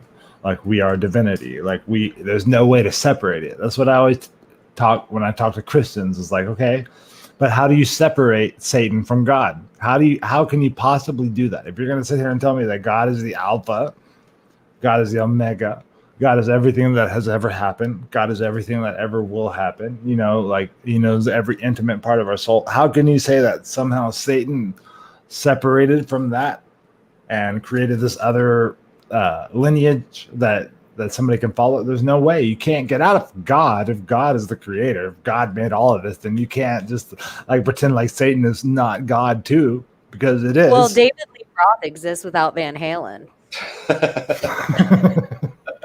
Does he though? I'm not sure because he would have never made it on stage without that guitar player. Right? Is he though? Does he though? I know it doesn't. He's still not as great as Van Halen. But Van Hagar, neither were they. So, okay, next principle of rhythm. Number 6. Number 6. Yeah. Our favorite number. So, principle of rhythm, just think of it in properties of waves, right? Rhythm is basically the measurement of waves going by a certain point, right? You know what I mean? So the frequency, when we measure frequency, we pick a point and we watch how many times a peak goes by and the length of time between each peak passing, right? So the principle of rhythm is basically like there's like a superior position that will degrade into an inferior position and vice versa, and it continues over time, you know? And so you can kind of think of it as they know this principle, and they can set up these false dichotomies in order to get us to think that something's actually happening. You know, like for example, red, blue, red, blue, red, blue, red, blue, back and forth, back and forth. Like there's a difference between the two sides. You know, there's a different package, right? But that's both the same shit on the inside. Yeah. You know, they all come from white light. Yes, and so white, black, white, black, white, black. Like, so the universe cannot abide a monopole. There is no monopole in existence in the universe, right? The singularity. That's the monad. That's like the beginning, you know. Isn't that and the end? Yeah. You know? But people would like to reference gravity, but it's like there actually might be another side, you know, an other side that we can't see to this sucking down into the gravity well. Yeah. But what my point is that this is like the key right here, because if you take credit for something, or if you want to claim authorship, or if you affirm a position, like if you basically choose sides, you know, or a polarity, then you're doing something unnatural, because a polarity is unity in disguise, right? Because you can't have one without the other, right? Yeah. So basically you're fixing your position, and you have to continually arbitrarily, like you're just deciding that this is my position now. Like, and you have to continually over and over reassert your position, and nature can't abide that, so you will be met with a cause or an effect, basically an opposition to balance that shit out. Yeah. Right? So whenever you're claiming authority, then someone's going to say you're full of shit. You know. So Burch, like before we get to what is it, 6 and 7, or before we get to 7? Before we get to 7, how can we all apply this in our lives? Like, what is something somebody can go out to do tomorrow and today and right now, and be like, how can we start living more by this principle of causality and thinking about the world as action and reaction? And also, to add to that question, what would be the reason somebody may want to try to live their life by these rules? Yeah. Okay. Yeah. So the ultimate sophistication is simplicity. Right. Sounds beautiful. So these are all the things that you hear from designers. Yeah. Okay, so this is what you hear from Buddhism. This is what you hear from Taoism. This is what you hear from Zen Buddhism. This is what you hear from Hinduism. This is what you hear from Hermeticism, right? Which is basically do not attach. So right? It's very interesting that all the stuff you just said. Do not attach. Ride the middle. Basically get in this point of stillness, right? Get in the middle way, operate from the middle way, right? Ride the fulcrum, as Russell would say, right? Get on the fulcrum. Do not choose to get up on one pole or the other, because then you'll be subject to opposition and the rhythmic rebalance. Who's Russell? Walter Russell was the guy who he was illuminated for 32 days, like was in a coma, woke up and wrote like 7 books. Do you think you could drop all the stuff, like all the books and people that you've mentioned? Can you send that to me and the email or something that we can add this on? Because I feel like this is like a whole library worth of information that people need to be looking into. Yeah, and so Walter Russell basically he lays out all of these principles. And when you allow yourself to get attached or on the polarities, it's also easier to control you, I think. Yes, exactly, because then you know what you're going to do. What you're going to do, right? Yeah. So it's one thing, or you're going to do one thing or the other. Tribe acts as one, and so we know exactly what that tribe is going to do, and we know how to manipulate them. You know? Yeah, that's something I just heard on the Union of the Unwanted Swapcast that just happened, and then we're talking about 9/11, and so 9/11 was the right wing, like the right mind, the analytical version, like the analytical psyop, and today what we're living through now with the virus that must not be named. Is the left wing version of that same kind of psyop. You know, like it's slower, it's more laid out, it's more logical. Like we have scientists involved. It's not just like, oh my God, terrorists, let's go attack this country. But it also attacks the do-gooders, because back then it was like, oh, let's go kill ragheads. You know, they attacked our country. Yeah, now it's like, now let's go kill the people that believe in free speech. Now it's paving the way to hell for us, you know? So what do we do, Burch? What do we do? Like, how do we use all this information? How do we use the thousands upon thousands of years of Hermeticism to like guide us through this fucking really crazy simple, apocalyptic moment? Just say it. I will use an example, but we can only just say is like, do not get on one pole or the other. Do not get on one pole or the other. Be on the fulcrum always, and then you will be able to ride the ebb and flow of nature, right? Instead of trying to take credit or to be attached to your identity. It's basically identification. If you decide to identify as something, then that will be subject to opposition and the rhythmic rebalancing, and you will go from superior to inferior and superior to inferior, and you will be living a spotty life. You know, it's like you don't want to win, no matter what. You don't want to win if somebody else loses. The only way you want to win. There can be healthy competition, but it's like okay, so one example I used was I'm a footballer. I play soccer, you know, and you get the ball in the box, and basically you should score. The likelihood of scoring is very high, right? But if you become attached to the outcome, you're fucking gonna shoot that wide or over the bar. You know what I mean? Yeah, you gotta pretend like instead of being in the box, like you're literally in the worst position you could possibly be in to get that score. You gotta basically turn off your desire. Yeah, you know? It always comes back to that. You gotta every single religion tells you that your desire is going to destroy you. It will. Do not desire and do not desire not to desire. The middle way. But do you think in a way of attachment as well, it's not just about, you know, like these polarities in social media ways of like a Facebook, so much of the world has cut off anyone that's disagreed with them. So even in the idea of the attachments that we've made and the people we surround ourselves with, most of our echo chambers are leaning so heavily to this polarity instead of probably our natural beings without social media. We would surround ourselves with people that make us the middle ground. But now because of social media, it's pulling all of us, and even our television, our TV, like if you are a Netflix, if you're an HBO, it's pulling you to this other way. So then these friends and echo chambers are also pulling you to this other side, like very divisively. And it is that attachment as well. Like even the people that we attach to, like the equation of all of our friends and family usually is us, you know, like all the people we surround ourselves with. And because of, I think in a way of our social media relationships, we're being forced quicker and quicker and quicker, almost like the Fibonacci in a bad way, into these microcosms. And and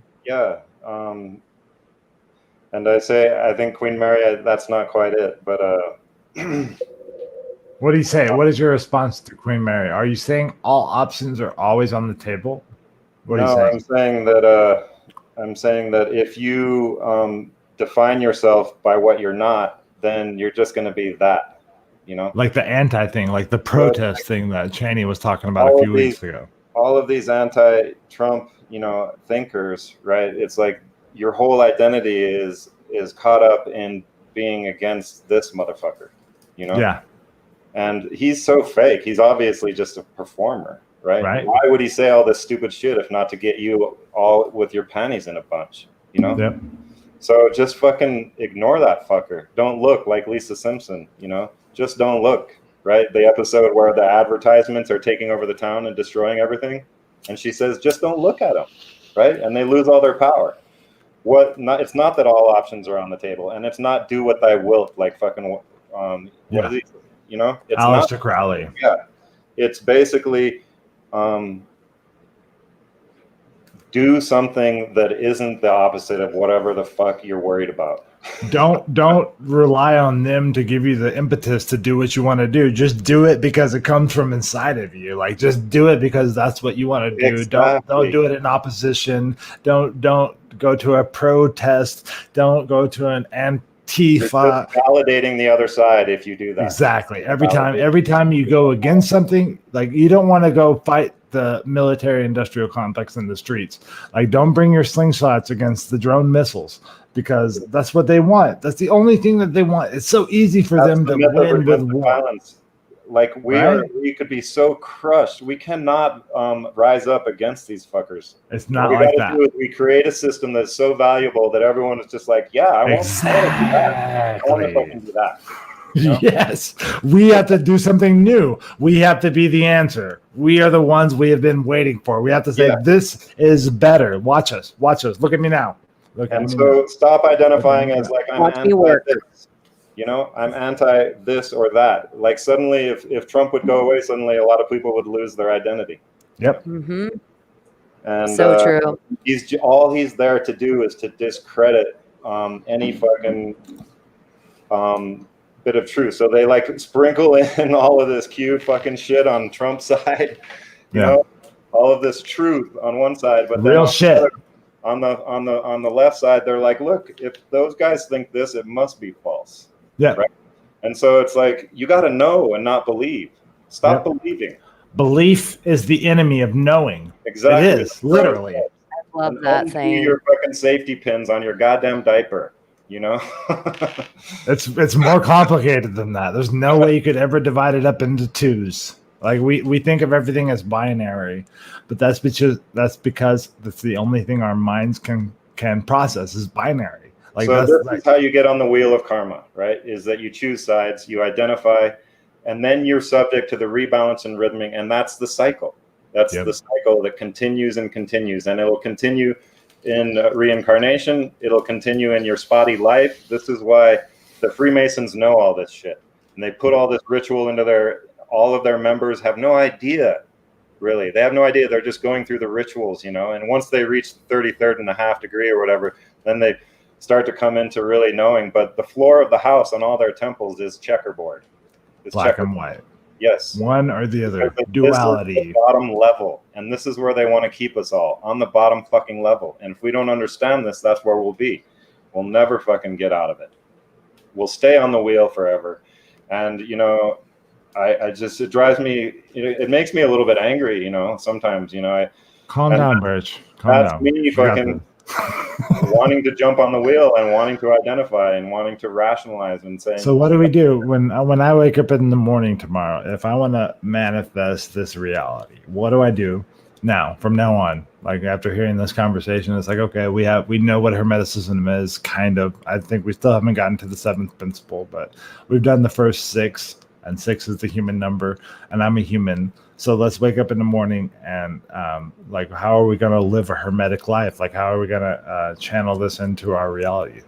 The seventh principle kind of says it, but I will just use an example of, there's this buzzword and they're trying to bastardize it and fucking take it over by saying that the Navy SEALs know what this shit is, but it's a flow state, right? So when you're in flow state, you're in the zone, right? This is where nothing can stop you. No opposition can come up against you. Yeah. Like, you know the future, you know exactly what to do. It's our birthright. As soon as you start to try to fucking take credit for that shit, you collapse that and you fall out of flow state. Right? Yeah. It's not you. It's not you. It's God. Or it's whatever you think. So much more effective in this state. Like, for me on the soccer field, I can beat the entire defense, walk that fucking ball right into the goal, you know? But if I start to fucking think about how badass I am, right, I'm going to trip over my shoelaces. So true. Same with snowboarding. You know, it's like, oh man, this is the best, because snowboarding is tree. It's like, oh, I'm fucking shredding. Boom. You know, blown. No, it's almost like the underdog philosophy in a lot of things. That's why they say the underdog doesn't have any of the pressure. No one expects them to win, so they just go in and perform. And I love that. On any given day, anyone can overcome, right? Aren't we all that? You know, now I'm going to identify as Irish. I'll just tell a quick little story. Please do. My girlfriend got me to do that fucking 23andMe test. Oh God! Now they have your genetic material. BlackRock just bought that company, and now the company that owns more prisons than anybody in the world owns your genetic material. Now they know Anyway, my data, but she's like all spiritual and stuff. She broke up with me, but I'm glad, right? But anyway, she was like, "We got to do this test because I think we're soul linked for multiple lifetimes. I think we have to find out if you're Irish." Isn't that like the definition of racism? And I was like, in my head, I was like, how is it that everyone knows that reincarnation is not race specific, right? Yeah. Should we break up right now, or should we wait for the results to come in? Like, what do you want to do?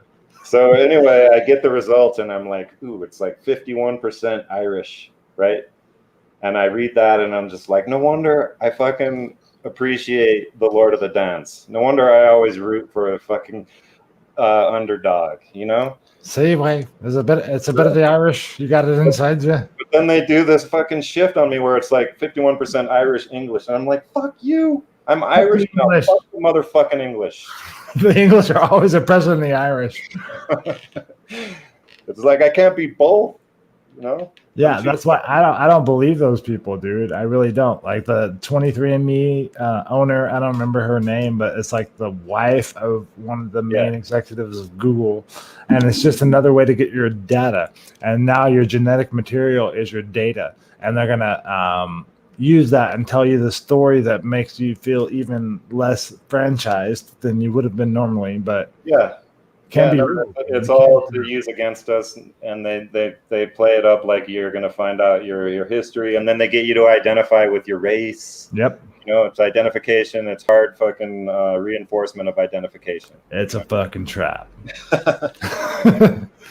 So how we do this, right? So first is like stay on the fulcrum, like think of the seesaw, like don't get on the end because you're going to get rocked, right?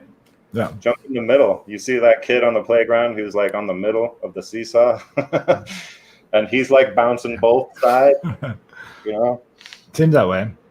But so the seventh principle is the principle of gender, right? Gender. So that's if we use the other principles to talk about this, is the principle of correspondence. At all scales, we see gender. You know, as human beings, we can recognize what aspects of reality are masculine and what aspects are feminine, and we see it everywhere here on Earth, but also it's everywhere else. And because of the principle of correspondence, as above, so below, then also not only on the societal scale, which what you guys were kind of talking about before with the Iroquois and stuff, you know, but within each of us, we have both the masculine and the feminine, and that is manifested mainly in our hemispheres of our brains, you know. Yeah. So if you want to operate in balance, you can't be alpha and you can't be beta. You know, you have to have a balance between the two hemispheres, which is why we have the corpus callosum, which is the connection between the two hemispheres, and also the pineal gland, which is right there in between both hemispheres. You know, and so it says in the Bible, it says fucking everywhere is like the pineal gland is the access to source, right? The access to source. How do you open up? How do you open up your third eye? How do you do it?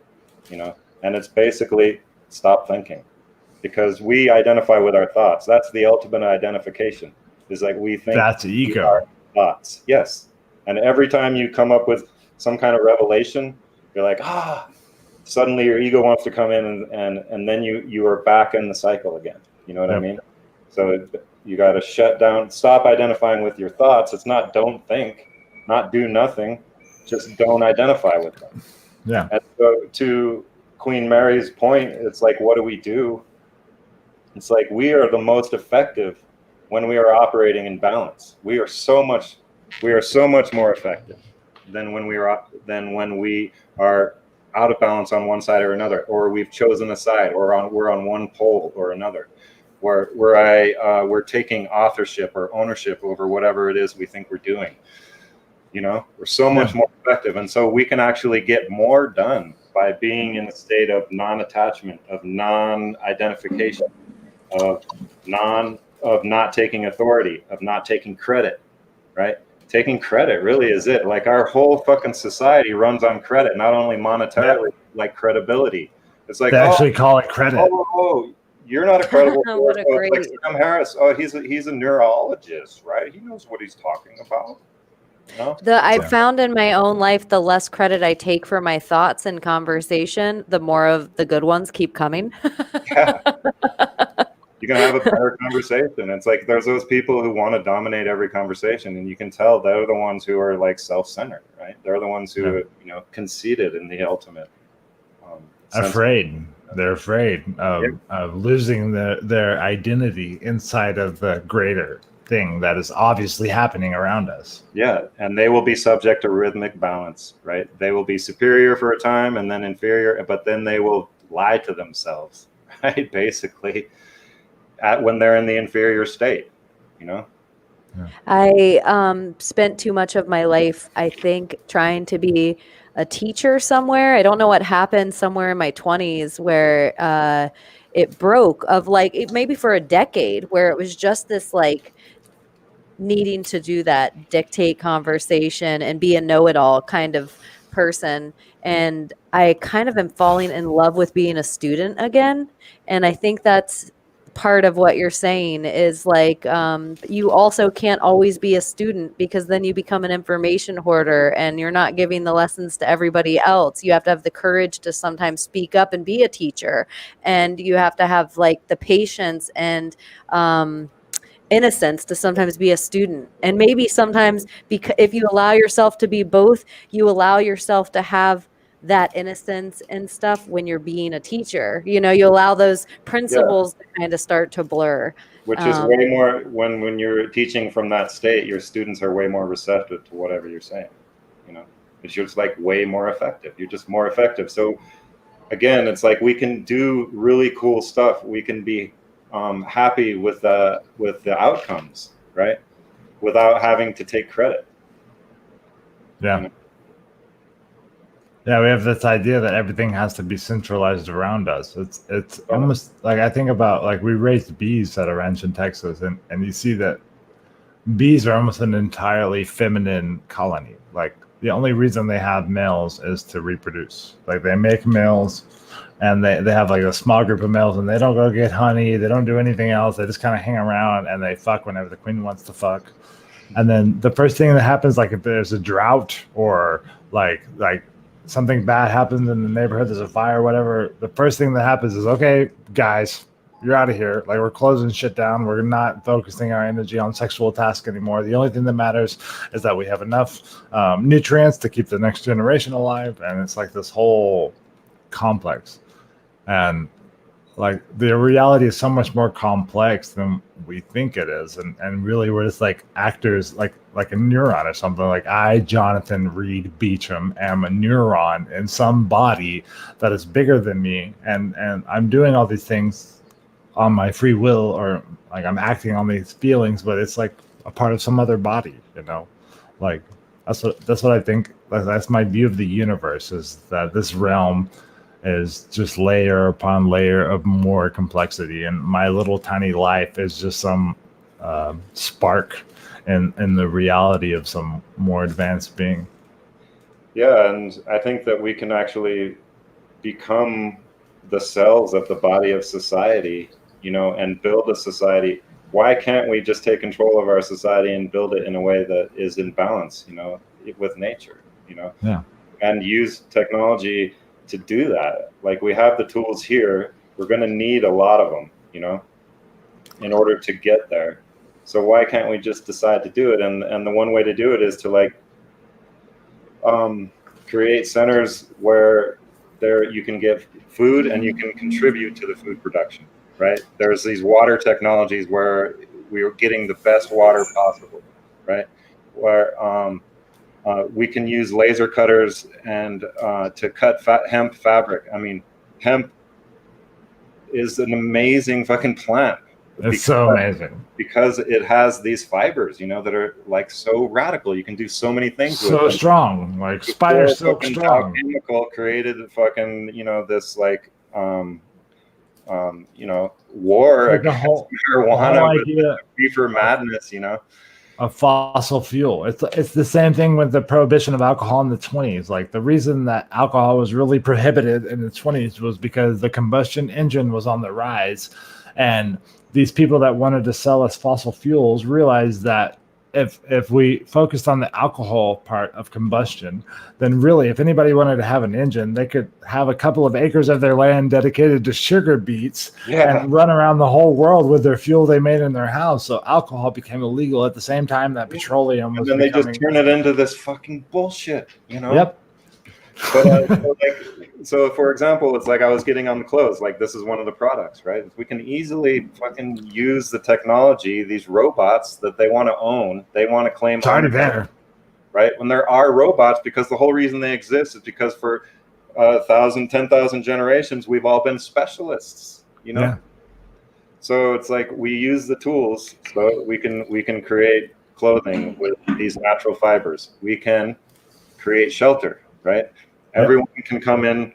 Whoever wants to work can come in and work on whatever project they feel like working on, whatever they're interested in, whatever, and it goes all the way up to the most radical stuff, not even just this mundane, This is the most important conversation we can ever have, because it's like this battle we're all like, this is the 2020 presidential election. It's like this guy who's like free market or whatever, but really neither of them are that different according to war policy and pharmaceutical policy and all this like stuff that really affects our lives. Both the Democrats and the Republicans are the same fucking thing, and they just disagree on this small little sliver of stuff.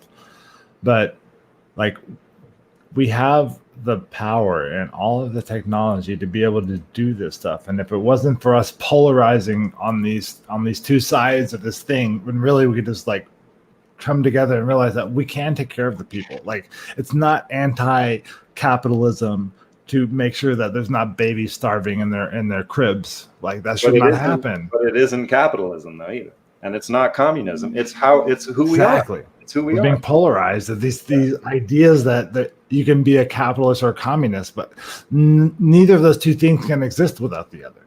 They can't. They can't do that.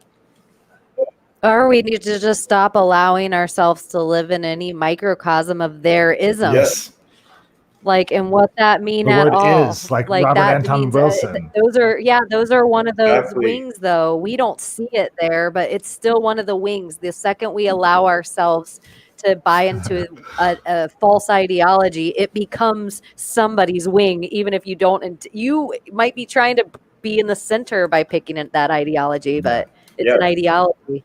So each of these things you're talking about is a map, right? And the map is not the territory, right? Yeah. The word is not the thing, right? No. This is general semantics, right? You can't use the word. It's like going all the way back to how we started this conversation. Like, if you don't have a reference point, but that's the thing. If you, even with all of our reference points that all of us know and all of our gods and all of our histories and everything, if you zoom back far enough, you can see that all of those reference points are still existing inside of a space that they just decided was a space. Like they were like, okay, well, we have three things now, so this is our reality.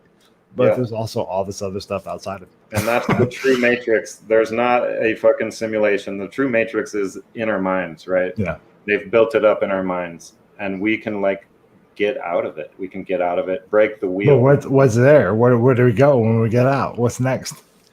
Well, I keep hearing the Khaleesi in my head. Break the wheel. It's not scorched earth, right?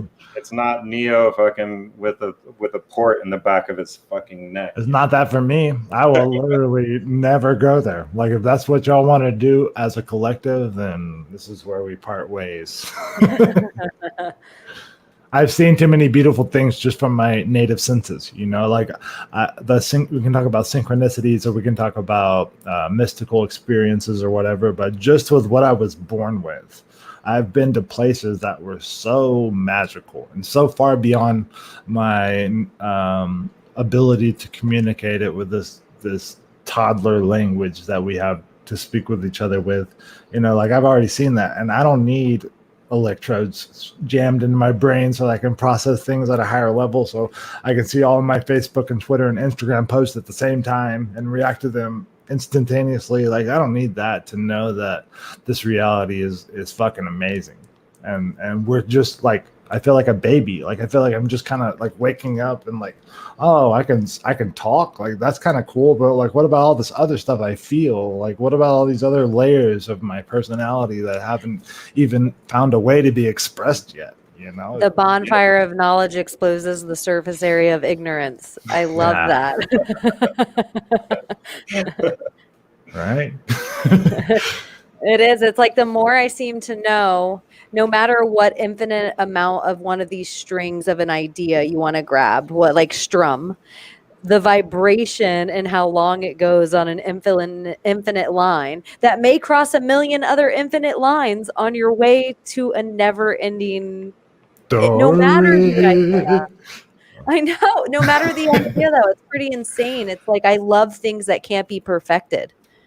Like that's my, and then at the same time, I feel like the big push of like pushing us in the matrix, the big push of us being a piece of dust floating on dust through infinity, the big push on us being, look at this marvelous mistake you guys are. You lucky fucking monkeys. I can't believe you did all Yeah, this. I just think it's just a fucking accident. Yeah. Yeah. That's the big thing. And it's like, even on the scale, if I can convince you that you're worm food, then fear exists in this world. That's it.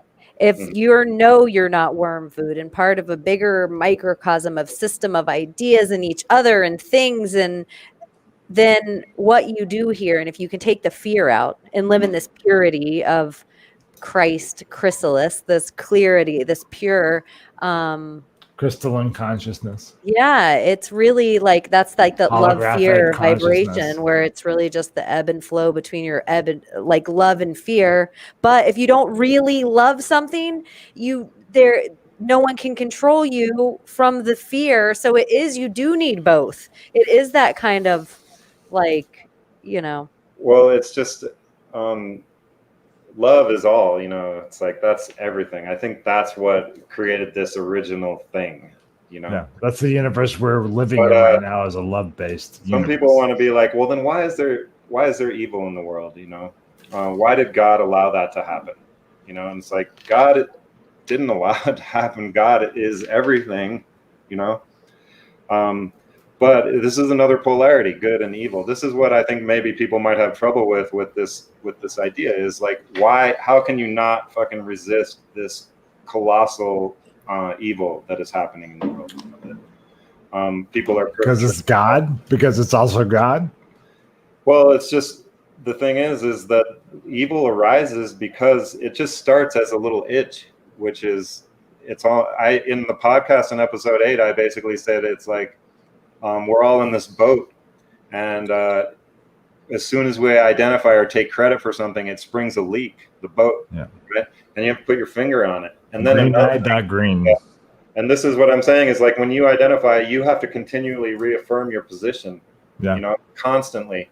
And if it's allowed to continue long enough, you'll end up with some kind of monstrosity that the really moment evil. You identify, like, you stop the magic part. Like, it's this creative potential that everything has. And like, we have this material realm, but we know from quantum physics, if that's the route you want to take, but we also know from every religion ever that there's this other realm, the spiritual realm. We know that if the fairies exist and the Green Knight exists in some way, then that's the fairy realm. Like, that's this place that is right alongside our universe, that is just as real as our universe, and the unseen. The unseen, and the unseen is what in science we call dark matter.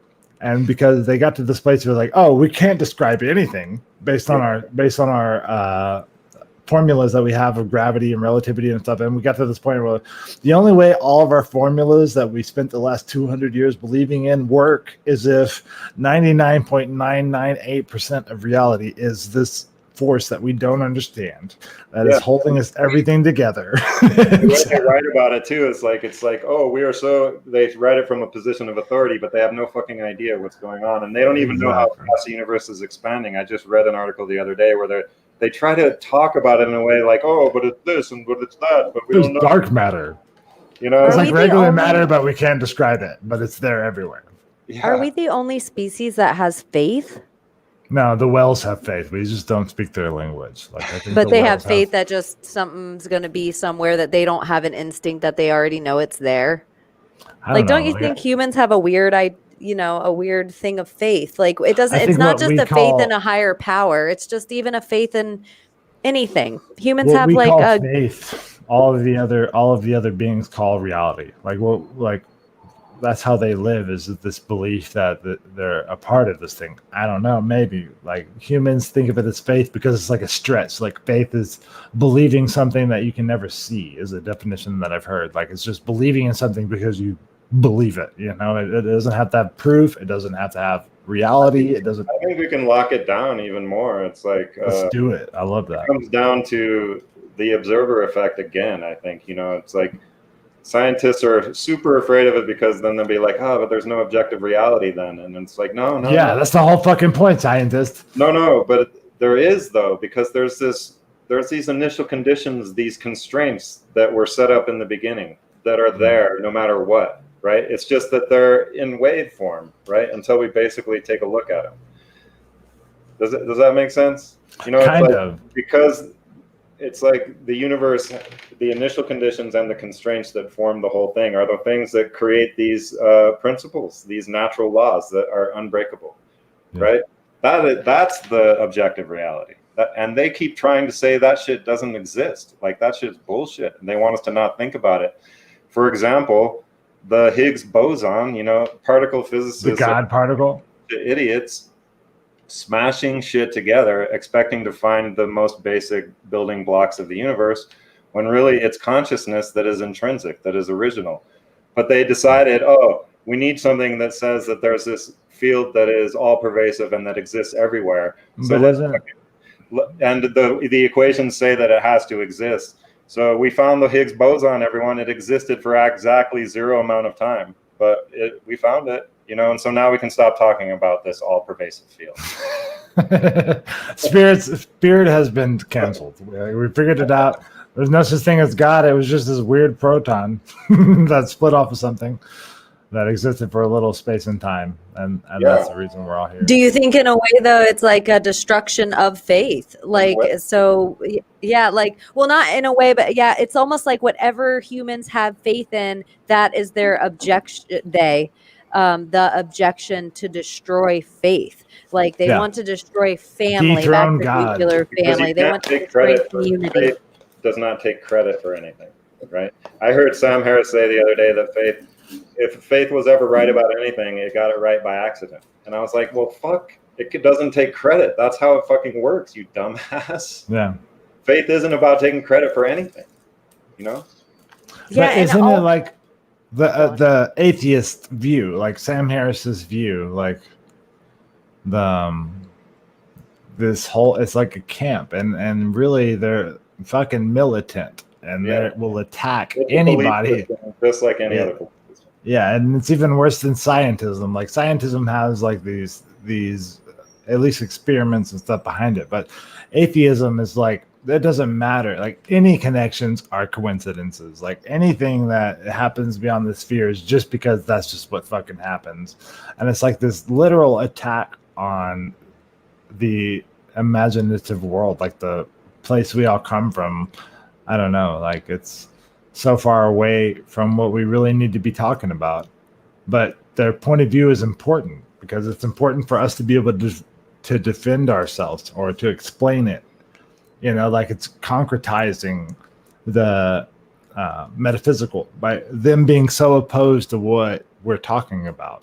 Like these other levels of experience and stuff makes us make it more concise and like try like to give people examples and just show people how it works and give people tools to experience it for themselves, because they're right, you know, like it is beyond words, it is beyond explanation, it is beyond your logical analytical brain. It's beyond that. Like you can only explain it in metaphor. Like you can't talk about your dreams, you can't talk about a DMT trip and just regular words and write somebody a letter and they can understand what happened when you smoke fucking all this DMT or ate a handful of mushrooms. You can never explain that in a paragraph or a book, really, because it's acting on all these other levels. So I think that even though I disagree with them and I think that they're maybe damaging society, I'm so glad they exist because they're very smart people. Like they're really fucking smart and they have like all this research and stuff. And so it requires us to be able to like put our version against that and well, still, I mean, I would say that that's the only way that you can describe atheism is in relation to, you know, the other religious faiths. Exactly. Right? And so it's the same thing. And it's a church like Hollywood. Atheism is a church. They're just very aggressive at trying to convert you. I would say that they're smart, but there's a difference between intellect and intelligence, right? Intellect is, you know, that's, you got to use, intelligence is your full body perception apparatus, right? And they're just using one very narrow portion, which means that they can't be aware. They ignore a ton of evidence, you know? Yeah. I mean, you're saying we can't see it, but there is a lot of evidence that suggests that this unseen aspect of the world, what Bob Marley said is, you know, that not all the glitter is gold. Half the story has never been told. I mean, I guess I don't know if that's from scripture or what, but I grew up on fucking reggae, so you know. But also, it's like. Let me just make my point. Sorry, sorry, no worries. So I come at this like I grew up hard science, right? I have a degree in physics. I come at all of this from a point of like I want to take in all of the information, you know, and so I don't look at it as I'm religious or not or anything. I just say that there is something here, and it's the way that it works, and so you can't ignore it. You can't. If you do ignore it, then you're. I mean, you can say ignorance, or you can pronounce it ignorance, right? It's like you're deciding for a whole swath of information. Yeah, I've never thought about like word that. spells it's again. Like a conscious, exactly. It's like a conscious decision to ignore the truth. Like you know it's true, but you're shout like, out to Mark Passio, What in the World is Happening, because I've learned a lot from him. So everyone go check out What in the World is Happening, and also Forbidden Knowledge News. I use some of their stuff in this discussion, so I want to make sure that I give props to those who have, you know, been doing. I've never heard of either one of those, and I'm super excited. We're gonna include those in the notes of the show as well for everybody else. I don't know where I'm at, but I've just been a person that I feel like in the last week I can kind of put it into verbal, words. And the way I hear chakras, I'm starting to realize, like, you know, if you've ever heard, like, everybody has different love languages. And like they say in a marriage, it's super important to learn your spouse's love language so that you guys can communicate better at how you want to nurture each other. Like everybody nurtures each other differently. And sometimes you're like, you're not doing this enough for me and you're not doing this enough for me. Oh, well, I'm doing this for you and I'm doing this. Oh, our language of nurture and love is totally different. We just need to learn that. And so I've learned in my life when I was an atheist, and I don't even know what I am now, but maybe that's good because I'm not on any of my birds' wings. I'm trying to, I don't know. But in my life, I just found that I was just living hard in one chakra. And what I understand from certain, you know, from religions, like you said, intelligence is full bodied. That would be like you having all your chakras turned on with things and not just one. And so I think with atheism, what I would relate to with Sam, and when I'm turned on by him in conversation, it's only speaking to one chakra. It's just your logic. He just doesn't have enough of them turned on. So instead of having this way of wanting to convert that part of myself now, I want to turn that on with Sam, and I don't want to argue. I don't want to turn on. I just want to take from that things to nurture this part, but also take things that I know for myself that I don't want to be like Sam. I want to turn on different parts of my chakra. So I'm just trying to take the fight out of my life too, and try to figure out when I meet you what part of God you are trying to tell me right now, and try to sit back more and take it in and see myself more as a mirror, as above so below, with that, and like where I've been that, where I am that, and where I'm glad I'm not that anymore, or where I've never been that. And so it's like all those things of like the reflection of each other, like if we're all the tentacles of God expressing himself right now, or herself, or itself, non-binary. Or I know I always get nervous with God. I get nervous with the word truth, because I'm realizing, so much of this stuff is so different, broad or small to some people. But I just want to turn on more of my chakras to kind of think. I think the more of those you have on, though, you're a little calm, and maybe some of those chakras are masculine and feminine, and some of them are. And I'll be right back. Do it. Yeah, I mean, I think we should probably wrap this up pretty soon, because I've got some stuff I got to do. But it's been pretty epic, right? Yeah, it's been so awesome. And did you hit the full 7? Did he? I know he stopped at 6 for human, and Well, the principle of gender is number 7, and we went over that. And just like you were saying, you got to have inside our bodies, there is the masculine and the feminine, and if you're operating only masculine, then you're out of balance, and vice versa.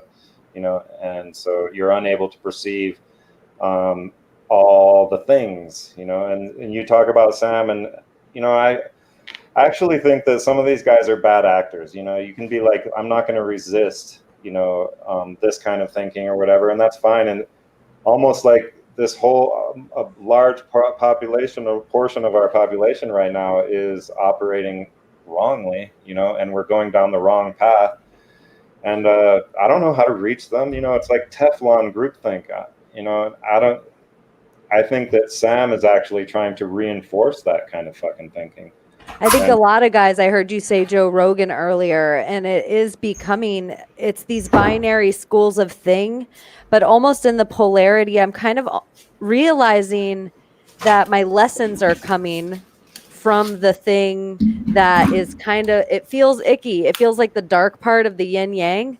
And in a way, not that Sam feels a little icky to me now. Joe feels a little icky to me now. Yeah. Hollywood feels a lot icky to me now. Like all these things, religions, all these, it's like these heavy things we've been inundated with my whole life. But it is not good at all. I almost hate stock all these things. But the more I do it, I'm finding myself getting calmer by it, understanding more of it, understanding what's being done. Like I'm watching a playbook, but I'm realizing this second, by doing that, I'm standing on the opposite side of something that I don't even know what it is yet. And then I'm taking a side. Yeah. It's being decided for you. Guys, I'm still dealing with this personal thing in my life, and I have to roll right now to go. No, this is perfect. Let's wrap it up. Burch has to go too. Yeah? It's all perfect timing. Okay, great. So thank you, everybody, for coming. Burch, I feel like we have some maybe more things to talk about in the future, and we can bring this back around again and put some more attention on other places, and dive in a little bit more. But thank you so much for coming on. Like it was beautiful. So awesome, Burch. And do you have anything you want to plug before we fly out? Please do. Just go to the greenknight.green and click on the health button, because I think a lot of our issues are that our bodies are out of balance, right? And there's ways to get into balance. And so it's just, I don't get anything out of it. It's just, I think everyone should be more healthy. And there's these supplements that come from food sources that we used to get from our food. Yeah. Because now it's factory farming that our food is poisoned. So it's like on purpose to take those things away from us. It's Clive DeCarl has this fluvial, basically he says, if you go out in the middle of the forest and you dig a little hole, like in the bottom of the forest where all the leaves and the detritus are, and until there's a little bit of pool of water, and you drink that water, then you're getting everything you need, Yeah, it's that easy. It's right there. Like all of our problems can be solved with just a little bit of basic fucking knowledge about the universe. Simple. You said that word at the beginning, simple. And we have to do this again. And I know everyone needs to cut it short. And Jonathan, you and I will hit it up later and do closeout and all that stuff. Yeah. So everybody take care of your family, all the love and good energy. Yeah, thank you so much, you guys. I love talking to you guys. You're both really, I mean, I can't come up with the words to describe how awesome both of you are, but I really Thank like you. Just work on that, and next episode you can start with it. Bye, Burch Driver. Bye, Jonathan B. Champ. Thanks for listening to the Idiocalypse. Thank you, everybody that's there and that will ever see this in the future or the past or however this fucking thing works. We don't know, but we love you all. Bye-bye. Bye.